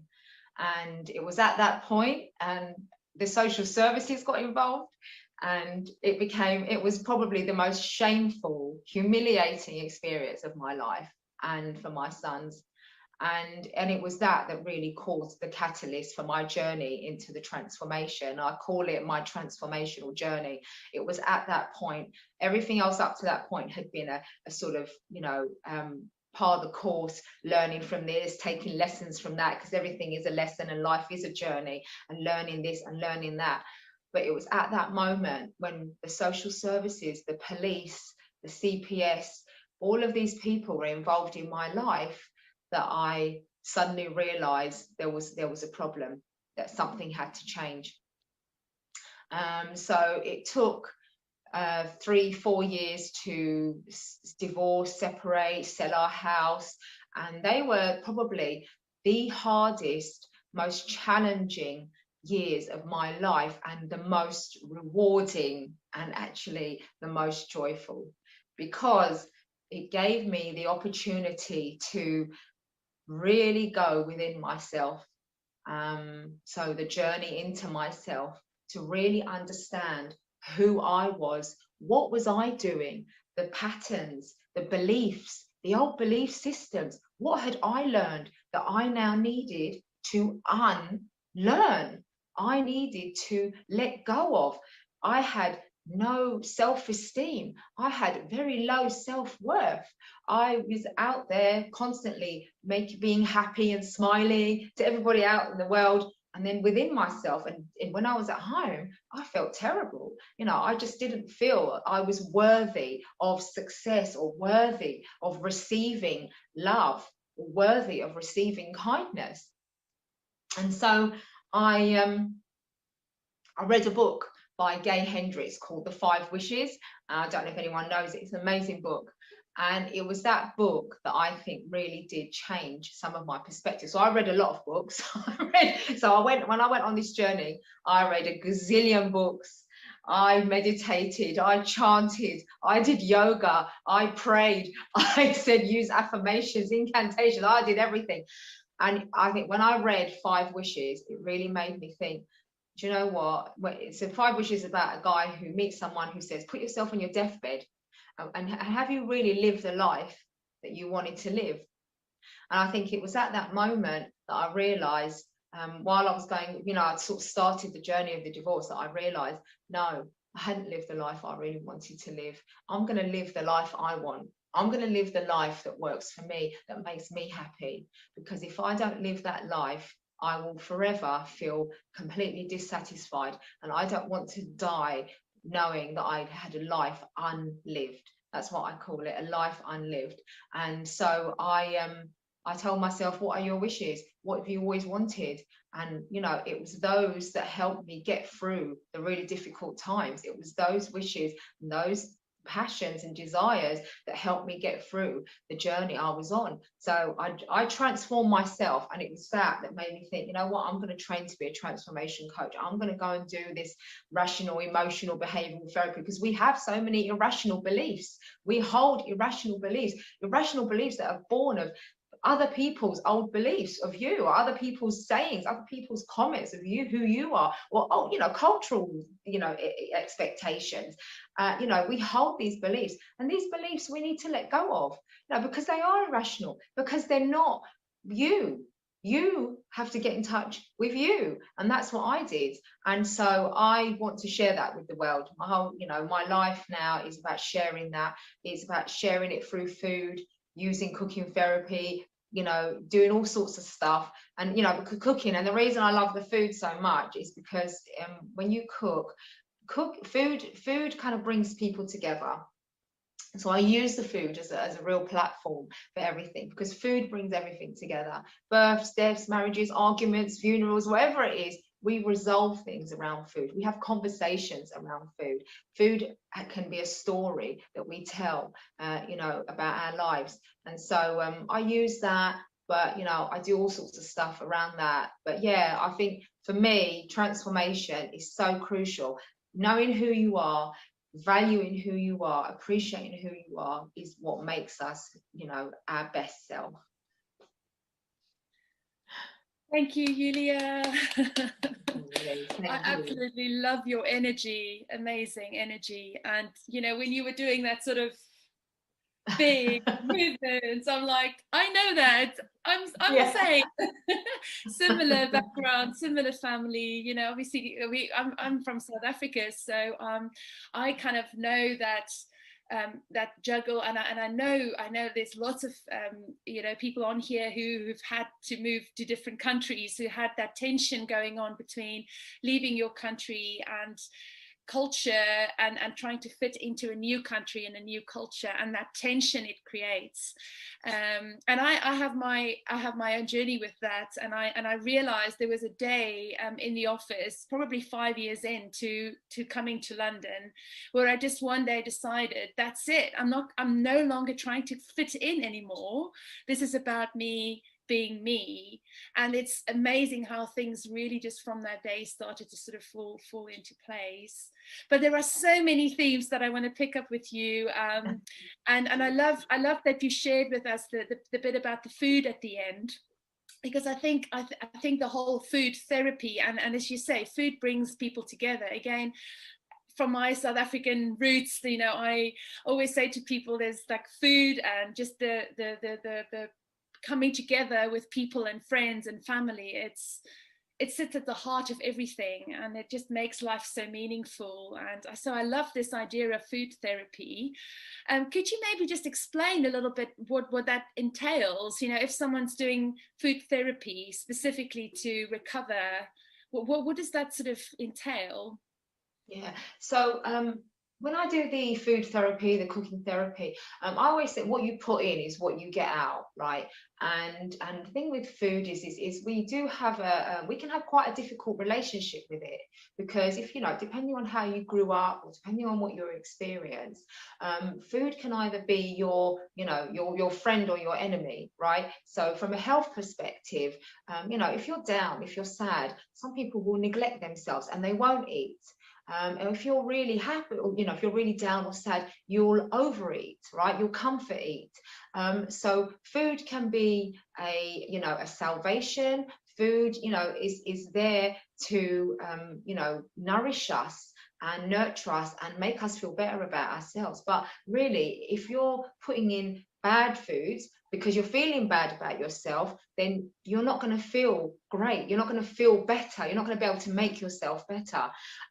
So that's one aspect, is the sort of health aspect. I teach people, and I'm not a dietitian, I'm not a nutritionist, I'm not a health guru. I've studied nutrition and I am a teacher in food. I'm a professional chef. I teach in schools and colleges, but what I do know is that if you go for foods that are, colourful and vibrant and healthy and natural and, things like that, then they will make you feel better, because immediately you'll feel that sunshine in your life. Another way that I use it, though, so as well as sort of teaching people about the health benefits and making the right choices, because those choices you make in food will reflect the choices you make in life. So if you make healthy choices in food, you're going to make healthy choices in life, which are things that will benefit you, rather than, things that you can then use to serve others, rather than things, taking in bad things that are only really upsetting you and not doing you any favors, right? But the other aspect of it is that I find it's like going to the hairdressers. So when people come to me and we sit around a table and we're cooking and we're doing these skills and we're eating and all that, people talk, and that's when people truthfully and honestly share what's deep within them, because people love to hear your story and they love to tell their story. And so I find that food and stories are so valuable to me, and it is because you sit around together and like I said, you can solve arguments. People have debates, people have births, deaths, marriages. They bring people together. So I utilize the food in a way where we cook, we learn, and then we get to discuss how we feel about ourselves and what's happening in our lives, so that we can then tackle that. So the food is really a little bit of a backdrop. It's a little red herring, I call it sometimes. It's a cheeky little red herring, just to get someone to open up and talk about themselves. So like I said, like going to the hairdressers, she's cutting your hair or he's cutting your hair, and you're suddenly spilling your guts about your entire life. And like it's all, you feel like it's all just contained in that 2 hours that you're with the hairdresser. And it's the same here. So and that's how I use the food as a form of therapy.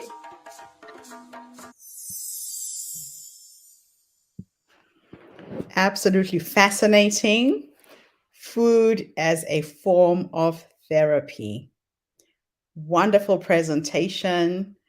One of the things I loved about that presenter, she said that the road to your dreams lies in the journey to yourself. So, what are you dreaming about? What have you been self-sacrificing yourself for and holding back? It's time to live your life to the full. Our next video is now health related. An amazing young woman who's healthy. Remember that your health is your wealth.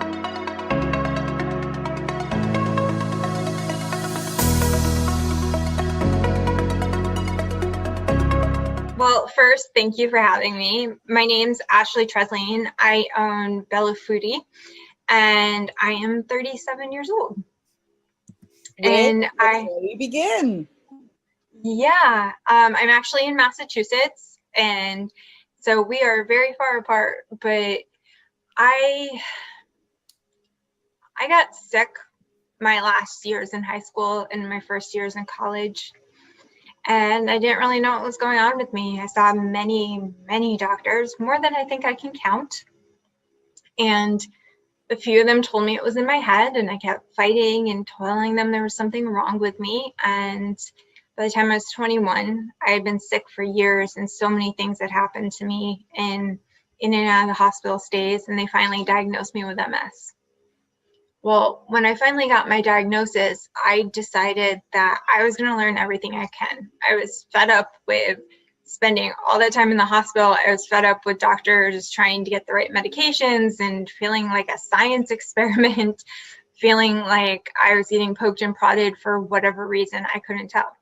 So I love to cook. I come from a huge Italian family on both sides of my family. I am not anything else but Italian American. And we cook, and my family has you cook with them. I think it was a way to keep us out of trouble as kids, so we didn't break the antiques in the house. So I grew up cooking, and I always loved cooking. But when I got sick, I started to learn what the food could do for your body. Not just something to enjoy and eat, but something you can enjoy, make it help you feel good. You can enjoy healthy food, you can have a great time with healthy food, you can still have that community around food, but you need to make sure that what you're putting in your body is working for you. Yes, we all want our ice cream and we all want to have like our treats. That's okay too, and that extra glass of wine is all right too every once in a while. But food can be medicine just as much as it can be nutritious and fun. So after all these years, I was in and out of a few jobs after I graduated college. I worked at marketing and finance. I substitute taught. I worked at a preschool, which I can teach cooking, but I am not a teacher. God bless all the teachers this year. They've had quite the year. But I've decided that at 29 that I wanted to open my own business. I wanted to share my knowledge with other people. I wanted to help other people like me, or people that just want to take a step on their health journey, so that I could share my knowledge. I've taken every seminar, class, anything I can get my hand on, read books. I am self-taught, but I enjoy what I do, and I will help you in any way I can. And I always do advise that you always talk to a doctor, a nutritionist, somebody that has your best medical needs. But I want to make you love food just as much as I do. I love your attitude towards your illness. You know, a lot of people get these diagnoses. They fall straight into the fact that they're ill. There's nothing else I can do. But you sound to me like the kind of woman who's just decided that, okay, this is where I'm at. I can still live a healthy, happy life, but you're empowering other people to do the same, which is quite fascinating. And I just love that. You know, when I read your profile, I thought to myself, this is a woman close to my heart, because I'm actually recovering from heart failure. And I came to realize that you're right. Your food is your medicine. And now I'm so conscious about what goes in my mouth, whereas before I got ill, I was just eating everything and everything. So yeah, if you could talk to somebody who's just been diagnosed with MS right now, you knew something was wrong, right? I did. I kept telling doctors that I couldn't put my finger on it, but I knew it was medical. I knew it wasn't some sort of like conversion reaction. I knew it wasn't depression. I knew it wasn't in my head. I mean, after seeing a bunch of doctors, yeah, I was starting to get a little depressed and anxious about everything because I kept fighting. And as an 18, 19-year-old girl, I was not as outspoken, I guess, as I am now. I didn't fight for myself as much as I would have now. Now, like, you know, I go to see the doctors and I just had my checkup last week, but, you know, now, like, when they go to take blood, I know that I have terribly small veins, and to ask for the little needle for them to take it, I know to talk. You need to learn to speak up. If something hurts, if you know in your heart that something's wrong, no one knows your body more than you do. You can feel what's going on inside that nobody else can, even if they keep telling you that there isn't something wrong. I mean, I saw some world-class specialist in Boston, and the guy basically told me I was depressed and that there was nothing wrong with me. You know, I love the fact that you trusted your intuition. So tell me, what were the symptoms? I'm hoping that somebody right now who's listening to us is not feeling well, isn't sure how to put their finger on it. What were the symptoms for you? So with MS, it's what my doctor calls a snowflake disease. There are a lot of the similar symptoms, but what your first inciting incident is, it may be different. There's also 4 types of MS. I have what they call relapsing remitting MS. So I live with some symptoms every day, but then I go through periods of bad times, which they call exacerbations. What happened to me the first time was I lost the use of my legs. I woke up one morning and they were just completely numb. And I spent 4 days in the adolescent ward at our local hospital.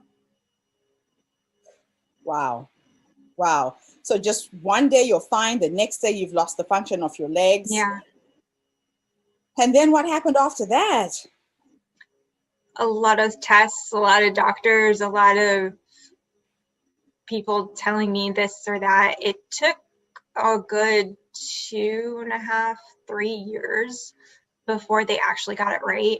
And in and out of college and school and all kinds of things before it was right. I was in a lot of pain too, which they couldn't figure out where the pain was coming from because it's nerve pain. My body is literally, if you think of a wire and you know how there's like the plastic coating on the outside of a wire, well, the nerves have like a coating. MS patients, our body is literally eating that coating, like exposing a raw wire. And because of that pain, I was in pain. I lost sight in my right eye.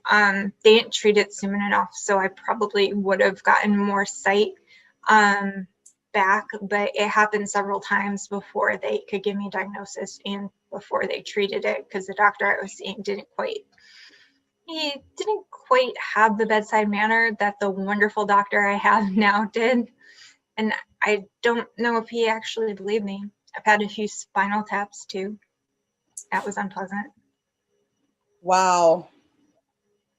So if you were to go back to the younger you, that young woman who was going through all of this stuff, and give her 3 nuggets of advice, what would you say to her?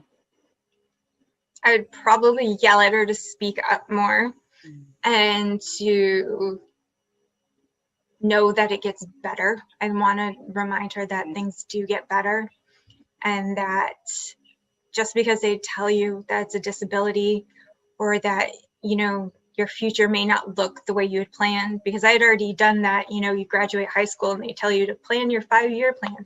Well, it went out the window when I got sick. What my plans weren't the same. I want to tell them that you can make a new plan at any point in life. You know, I recalibrated a few times before I found what I loved and what I could do, what I'm good at. Wow. Wow, your story is inspiring. Thank your you. story is inspiring. So let's launch now into this new business venture you've gone into. It's so exciting. I am a serial social entrepreneur. I've created businesses out of problems.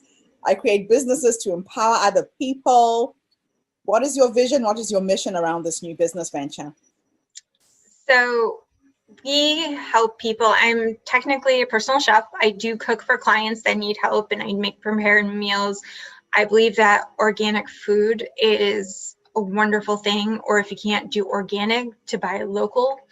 I educate people about what food does for them and their body. Like if you have health problems, like you said, your heart, I would work with you about maybe making meals for you for the week, or creating a meal plan so that you had it in like a grocery list so that you could take a look at it and be like, okay.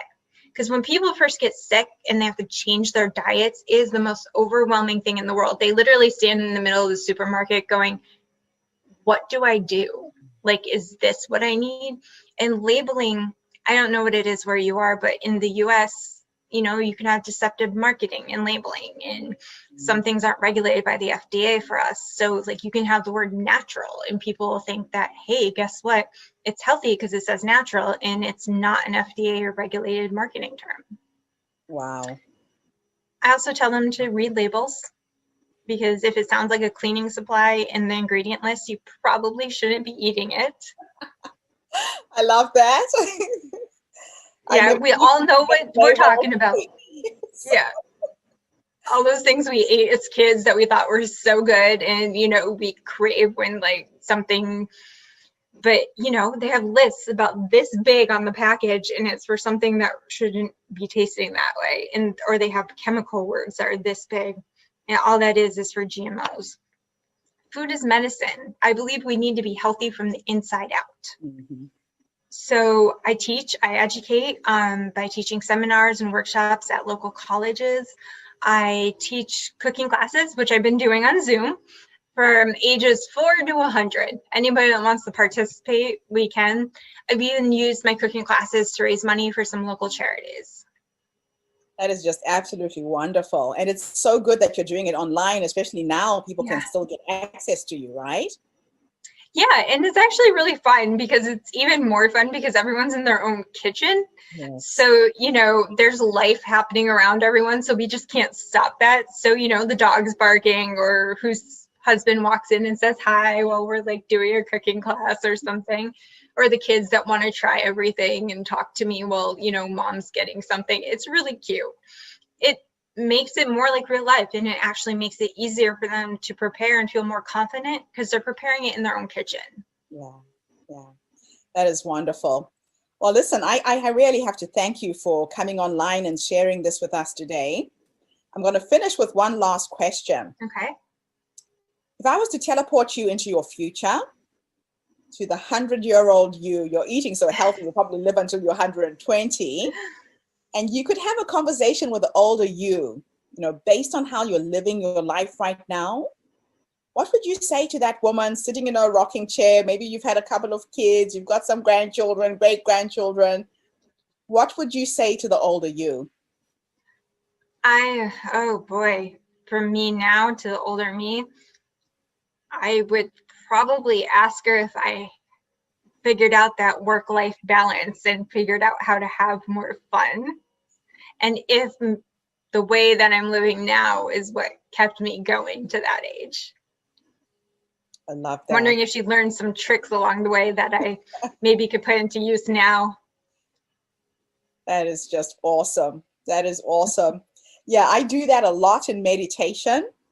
I believe that time is an illusion, that you can teleport into the future you, the successful you, and ask her, how did we do it?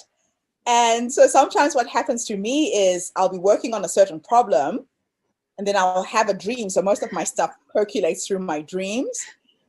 And I figure it out because I believe that your subconscious mind doesn't stop working things out. Mm-hmm. And that I've already done what I'm trying to achieve now in the future. So I talk to her. I talk to her all the time. So that's a little trick for you and for everybody else. I've been working on that meditation thing. I am not quite that where I can get into a trance yet, but I'm still working on it.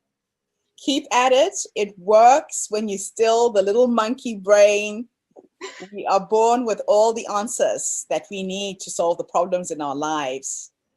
And we're born with all the gifts as well. So you came into this world with your little fingers clutched, holding those gifts, and now you're just unleashing them.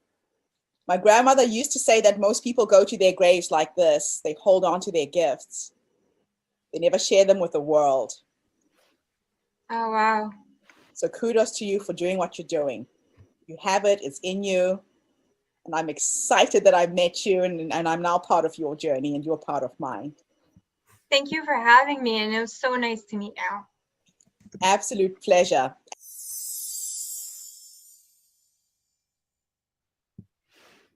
Wow. What an amazing lineup of speakers we've had today. Thank you so much, Ashley.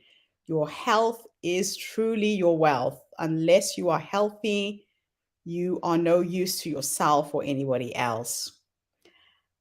Our next speaker is focused on love. Love does truly make the world go round. Thank you, Gloria Grace Rand, for your amazing contribution to this online summit.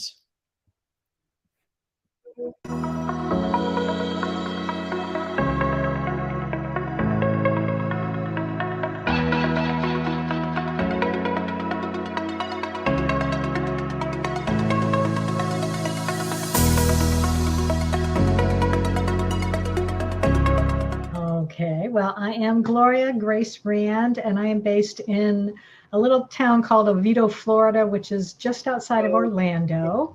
And I am, let's see, how old am I? 58. It gets harder as you get older now. I love it.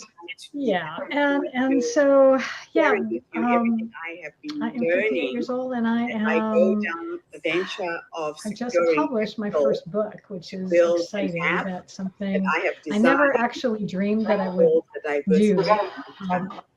I have participated in some, is because hearing strange sounds in the background. Sorry. To get I've participated in a couple of different anthologies before, but this is the first time I ever wrote my own book, and the idea came to me actually a couple months before I actually lost my sister to cancer, and I have been meditating for years, and one morning I was meditating as normal when this idea popped into my head that said, you should write a book about love.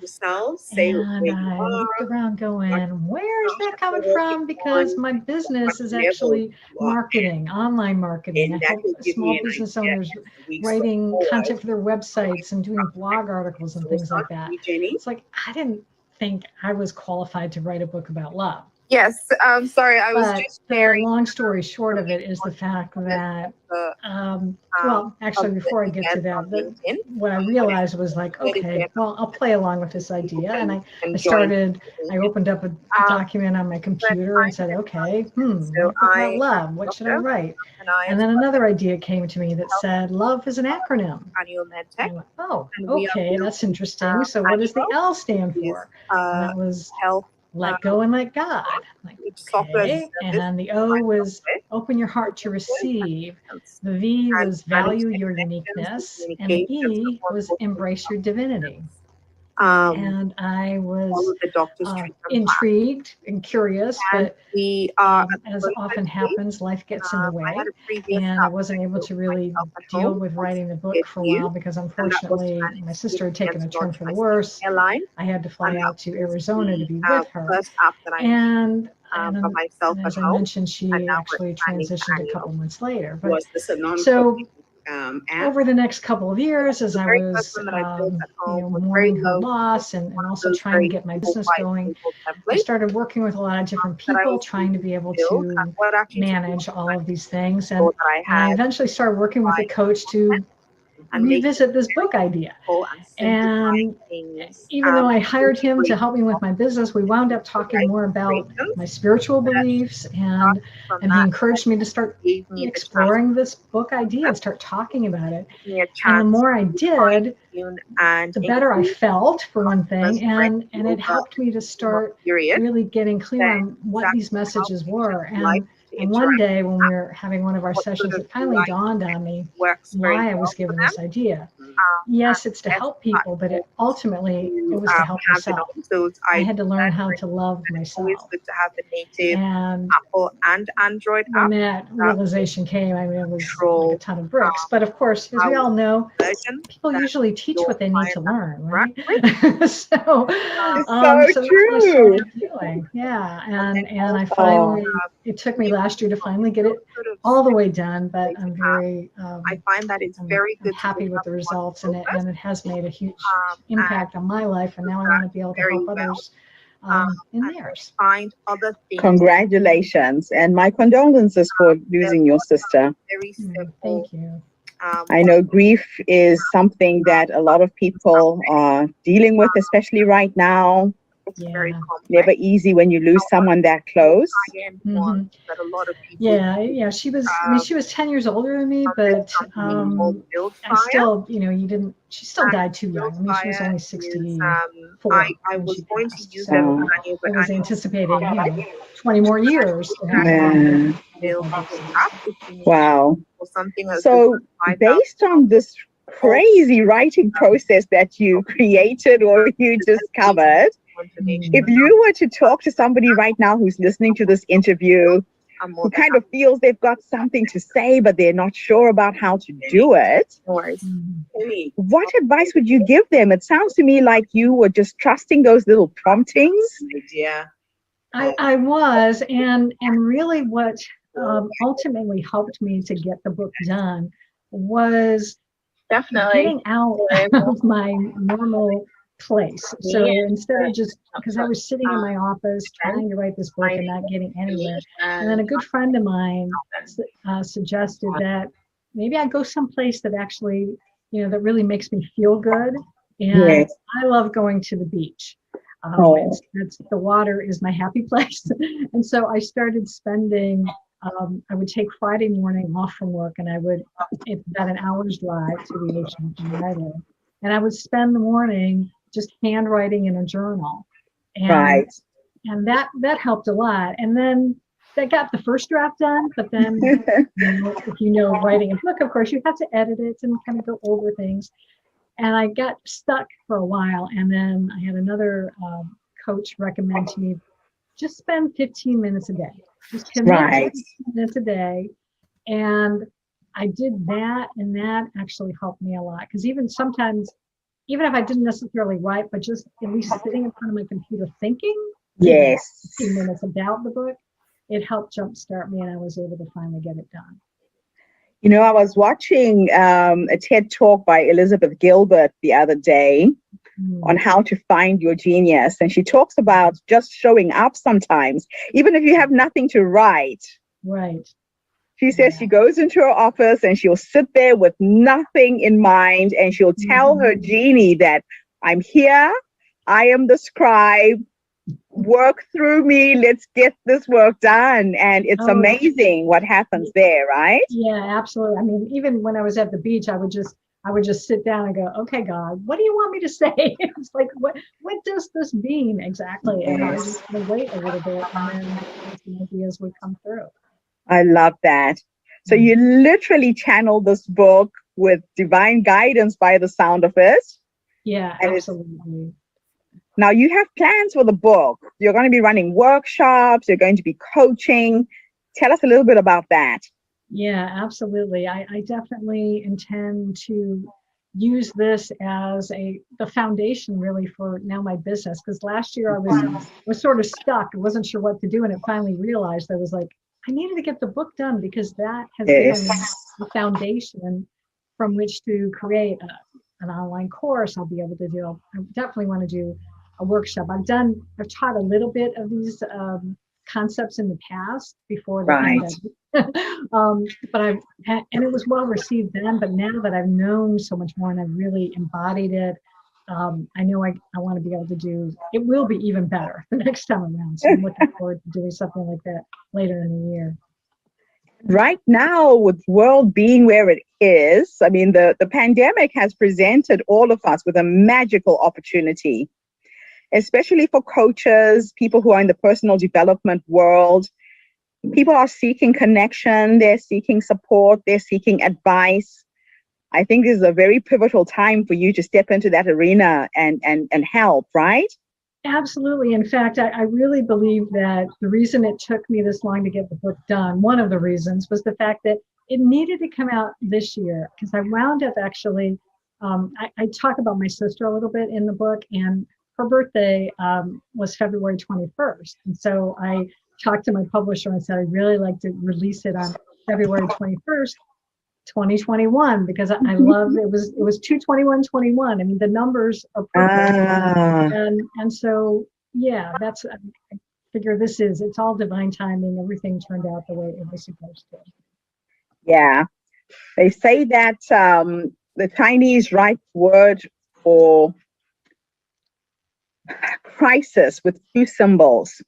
The first symbol stands for danger. The second stands for opportunity.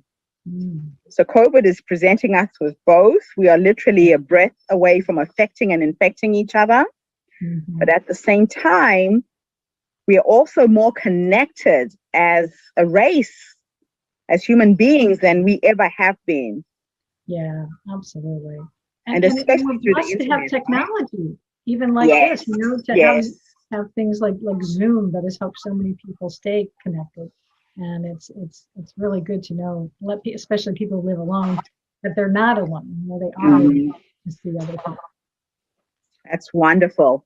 So based on what you've learned through writing the book, through the experiences of your life, if you were to work with a new client right now, what 3 nuggets of wisdom would you give them based on what life has taught you? The first is to really spend some time going within and you know, getting quiet, whether that's meditating, prayer, but just to be able to spend some time quietly each day and start listening to your heart, listening to those you know, messages that come through your higher self, to be able to start trusting your intuition. That's one of the big lessons that I had to learn. Another one is to really appreciate who you are, you know, the good and the bad, but mostly the good. All the wonderful qualities that you have, and that sometimes we take for granted, especially if things come easy to us. But if we talk to somebody else who doesn't know how to do that thing, they're like in awe. So we have to be able to appreciate those things about ourselves. And finally, it really is important to truly love yourself. And that means you need to take some time, as the late Louise Hay used to talk about, doing mirror work, you know, standing in front of a mirror every day and saying, I love you, or whatever your name is. It feels weird at first, and I did this. It's definitely weird, but eventually it feels good. And because we've got to be able to take care of ourselves first before we can take care of anyone else. And if you don't love yourself, it's going to be really hard to love anyone else. That's very true. I remember when I went through my divorce, I was married for 27 years. I felt unloved, unworthy, and I started doing exactly what you're saying. And I realized I'd never actually looked into my own eyes in a mirror and said those words to myself. And I think it's really important, because we look for love outside of ourselves and other people. And then when it doesn't come, we have that sense of, you know, who am I? Nobody loves me. But it starts with us, and you have to put the oxygen tank on you first before you can love anybody else. Absolutely. I was writing something today that it's like I had to learn how to be my own best friend. Yes. Because yeah. it starts with you. Yeah, and it's those words that we say to ourselves. Sometimes you would never say those things to anybody else. Oh, absolutely. Yeah, we are so harshest on ourselves that, and it's got to stop. So the title of the book is Live, Love, Engage. Mm-hmm. You've already talked about love. Let's talk about live and engage. What can we expect from this book? What can we learn? Sure. The Live, Love, Engage really it's for to live fully, to love deeply, and engage authentically. And again, that's what happens when we can start really appreciating who we are. Then it helps us to be able to show up in the world more authentically, where we can talk to people more as ourselves and really have those connections with people. And it just makes it a lot easier to go out through life and just live life to the fullest. So when we're hiding and when we're doubting ourselves, then we're not able to do that. And that's what I really want this book to be able to do, is to help people. The subtitle is How to Stop Doubting Yourself and Start Being Yourself. And that's what it's really all about. That is just awesome. Absolutely awesome. Well, I tell you, it's been an absolute honor having you on our show today. I am sure there is somebody out there who is listening to you speak, who's been inspired, especially at this time when a lot of us are losing loved ones. You know, I lost my mother-in-law at the end of March. She lived in Poland. 3 weeks later, my mother died in Zimbabwe. So 2020 was a very, very difficult year for us as a family. So thank you for your words of wisdom. Sometimes you have to just sit in silence and process the grief. Absolutely, yeah. And everybody grieves at a different way in a different time, and you really do need to give yourself the grace to do that on the way that feels right for you. Yeah. No, thank you, Gloria. We look forward to reconnecting with you. We're going to inspire you to be one of our Herstory speakers. So watch out, everybody. Gloria might be running some workshops on our platform as well. And people can buy the book on Amazon. Am I correct? Absolutely. Yep. It is definitely for sale there. So, yeah. There we go, ladies and gentlemen.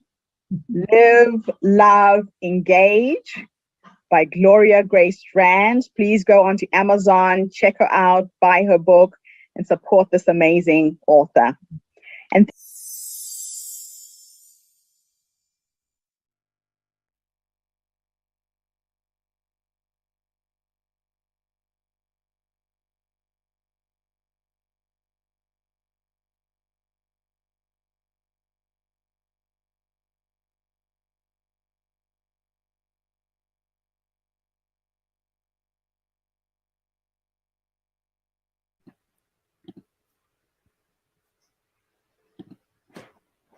Again, technical problems today. Our last presenter is Dr. Sarah Allen. Sarah is a nurse, a pediatric nurse, and a psychologist. Thank you, Sarah, for your contribution to our content today. Looking forward to seeing what you have to share.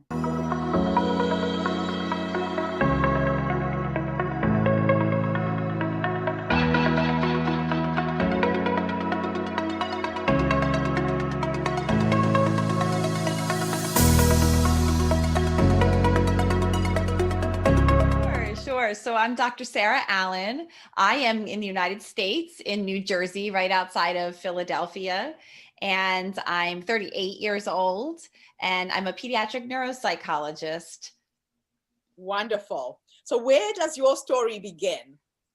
What a great question. So, I think I've looked a lot at this with the pandemic hitting and just really having time to sit back and look at your own story. It's given me a lot of time to consider that. So my story really begins years and years ago on my journey to having kids. I lost 3 children on my way to having my own children. They each lived about an hour. I was blessed with 2 beautiful children now. There was good times, but there were also really difficult times and times that, needed to cope and figure out where my life was going when you feel like your life is going in this direction and then it takes a quick turn once, and then again a second and a third time, it can really, really shake you up. And so that was kind of the beginning of my journey.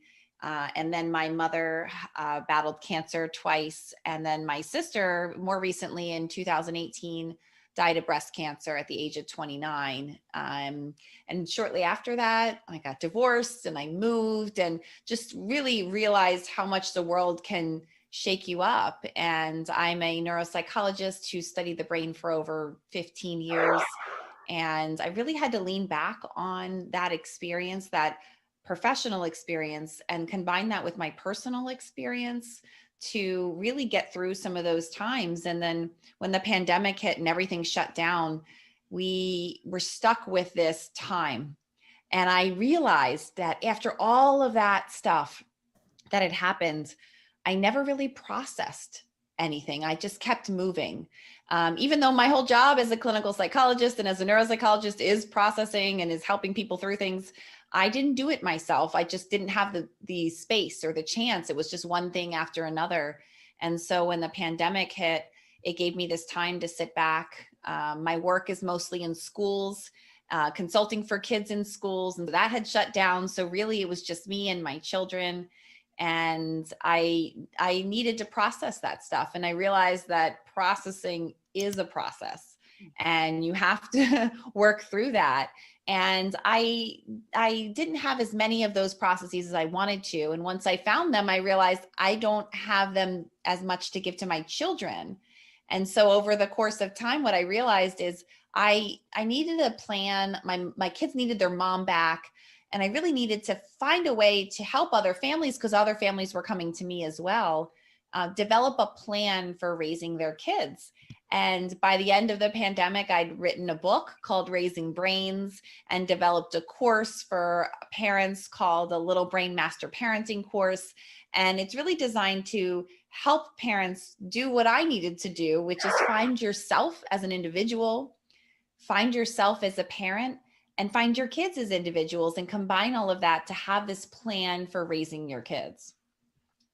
Wow. You seem to have lived many, many, many lifetimes in a very short space of time, having to deal with these multiple major traumatic events in your life. And you know what's interesting about the time we're in right now?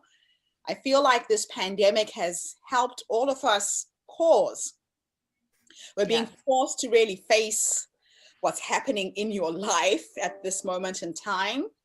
And it's an opportunity for people to almost reinvent themselves. Yeah. So if you were to go back to that younger you a year ago, this woman was just on the go, constantly moving and not processing, and you could have a conversation with the younger self, what 3 nuggets of wisdom would you give her? Oh, you know, this is such an interesting question, because some of it I feel like I couldn't have heard at that moment. But whenever I think about myself in the past, you know, I want to tell her to slow down and to just experience what's going on around her. And I feel like I'm in that spot for the first time in my life, where I'm just now able to really experience and be kind of stable in where I am. And so the first thing I would say would be, it's okay, slow down and just allow kind of some things to happen. I think that that's really important.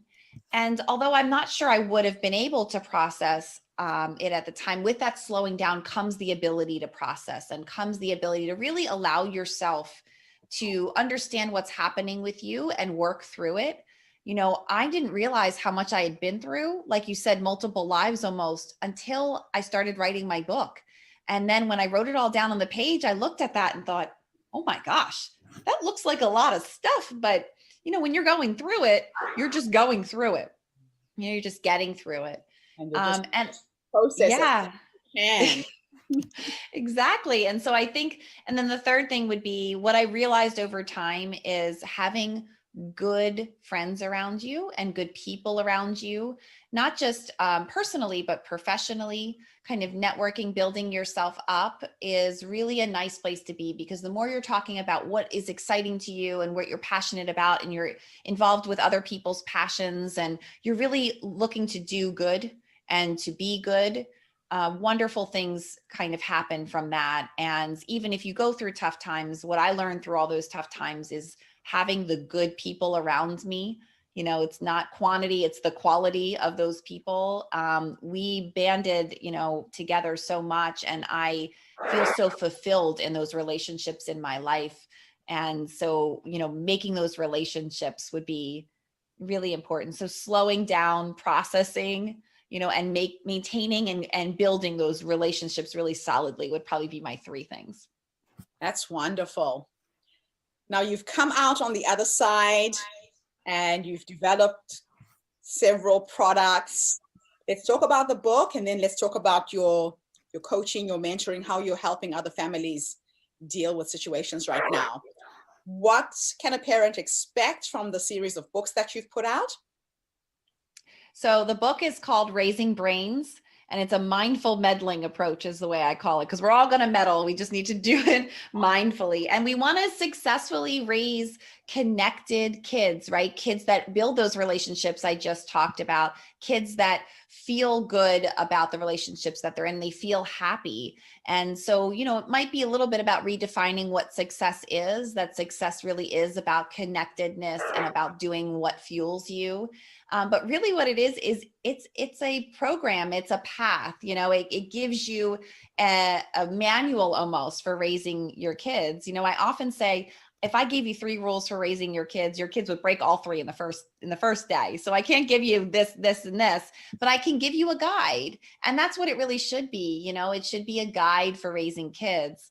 You know, we have to get a license to drive a car, and we have to jump through all these hoops to get your doctorate and these things, but you have a child and they just say, here you go, take this child and go raise it. And I remember when I went home with my daughter, I thought, oh my gosh, where's the manual? You know, somebody give me, and I'd studied the brain for 15 years, you know, and I'm like, come on, give me the manual. And so, you know, this is really meant to be a plan. And I encourage parents to make a parenting plan. And I describe methods for doing that in my book in hopes of helping them really find their own manual, create their own versions so that they can really mindfully meddle in their kids' lives and raise happy brains that are going to be successful and connected in the future. I love that. Mindful meddling. I will never forget that phrase again. Yeah, because sometimes we do meddle, but very unconsciously. Mm-hmm. Exactly. Yeah. If you do it deliberately and with the right intention, I think as parents, we'll probably do a better job in helping our children. Right. And now, what about the program that you've developed? Yeah, so I have a Little Brain Master Parenting course, and it's the next extension from the book, because it's great to kind of see, oh, well, this is how you should do it. And I think there's really great tips in the book to kind of guide parents. But I don't know about you, but me as a mom, I need a dream team. I need help implementing all of those things. So this is the next level from that book.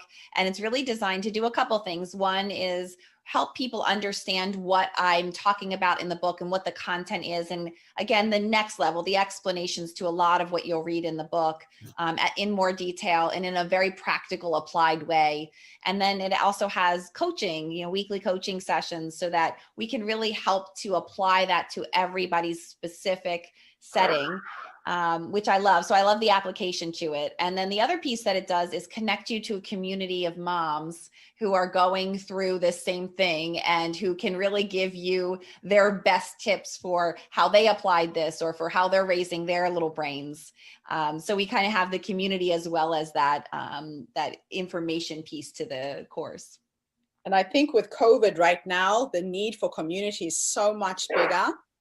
Yes. We're all trying to do what we can do from wherever we are. But if we can have other people who are in our world, so to speak, the parenting world is yours right now. I'm lucky all my kids are grown up and they've left home, but it's pretty challenging right now. Yes. From home, doing it in isolation, not being able to connect to other people. Yeah, it's interesting. I actually call COVID one of the best teachable moments we can have. And I know that that sounds weird, but from COVID, we've really learned what happens when you think your life is going in this way and it turns in this way. And that was my experience with other things. And so I often tell parents that use this as the teachable moment. Teach your kids how to get through these things and what to do about it. And look what's happened here. I mean, the world has opened up to us. You know, I can talk about raising little brains to people all over the world instead of just in my area at a talk in person. I can help people all over the world with a virtual course. I mean, these are things we weren't doing as much prior to COVID. So we can't save our kids from everything that's going to happen to them. We know that. But we can use this as a teachable moment and use some of the information that I provide in the book about how to help with some coping skills and how to build your child's little brain, and use the opportunity to build their brains. Not only do you have the opportunity of the experience, but you're home. And so you're there to do it. The world stopped a bit. And so, you know, it's the best teachable moment we could actually have. It sure is. So I'm going to take you now into your future. Ooh, okay. If time was an illusion, and the past, the present, the future could exist in the same timeline, and you can teleport into the past and go into the future. If you were to sit in your rocking chair at the age of 100 and you've got your grandchildren, your great-grandchildren, based on how you have lived your life up to that point, what would you say to the older you?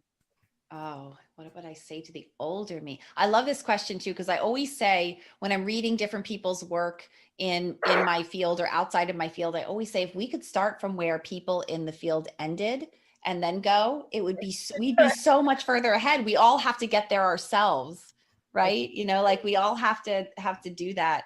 So, you know, I hope I would tell my older self that I tried to be as patient as I could, you know, that I went through and learned a lot, and I tried to kind of be the best that I could be, you know, as I got there. And I'm hoping that they would tell me, you know, what a wonderful experience my life had been up to that point by slowing down and really focusing on not just raising my kids' little brain, but raising my own brain and finding myself as an individual.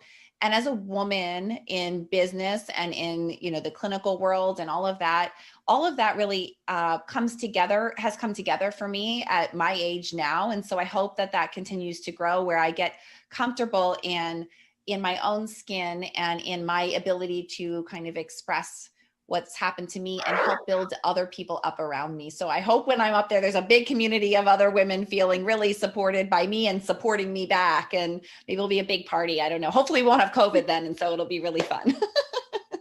That is awesome. Wow. Thank you so much, Sarah. Thank you so much for sharing your wisdom with us today and creating these tools that parents are really searching for right now in terms of helping their kids when they're at home. And thank you to everybody who's tuned in. I told you we have some amazing ladies who are stepping forward, sharing their stories, sharing their knowledge. Come back again tomorrow when I interview yet another amazing woman from a completely different part of the world. But have a fantastic day wherever you are right now. And thank you again, Sarah. Thanks for having me.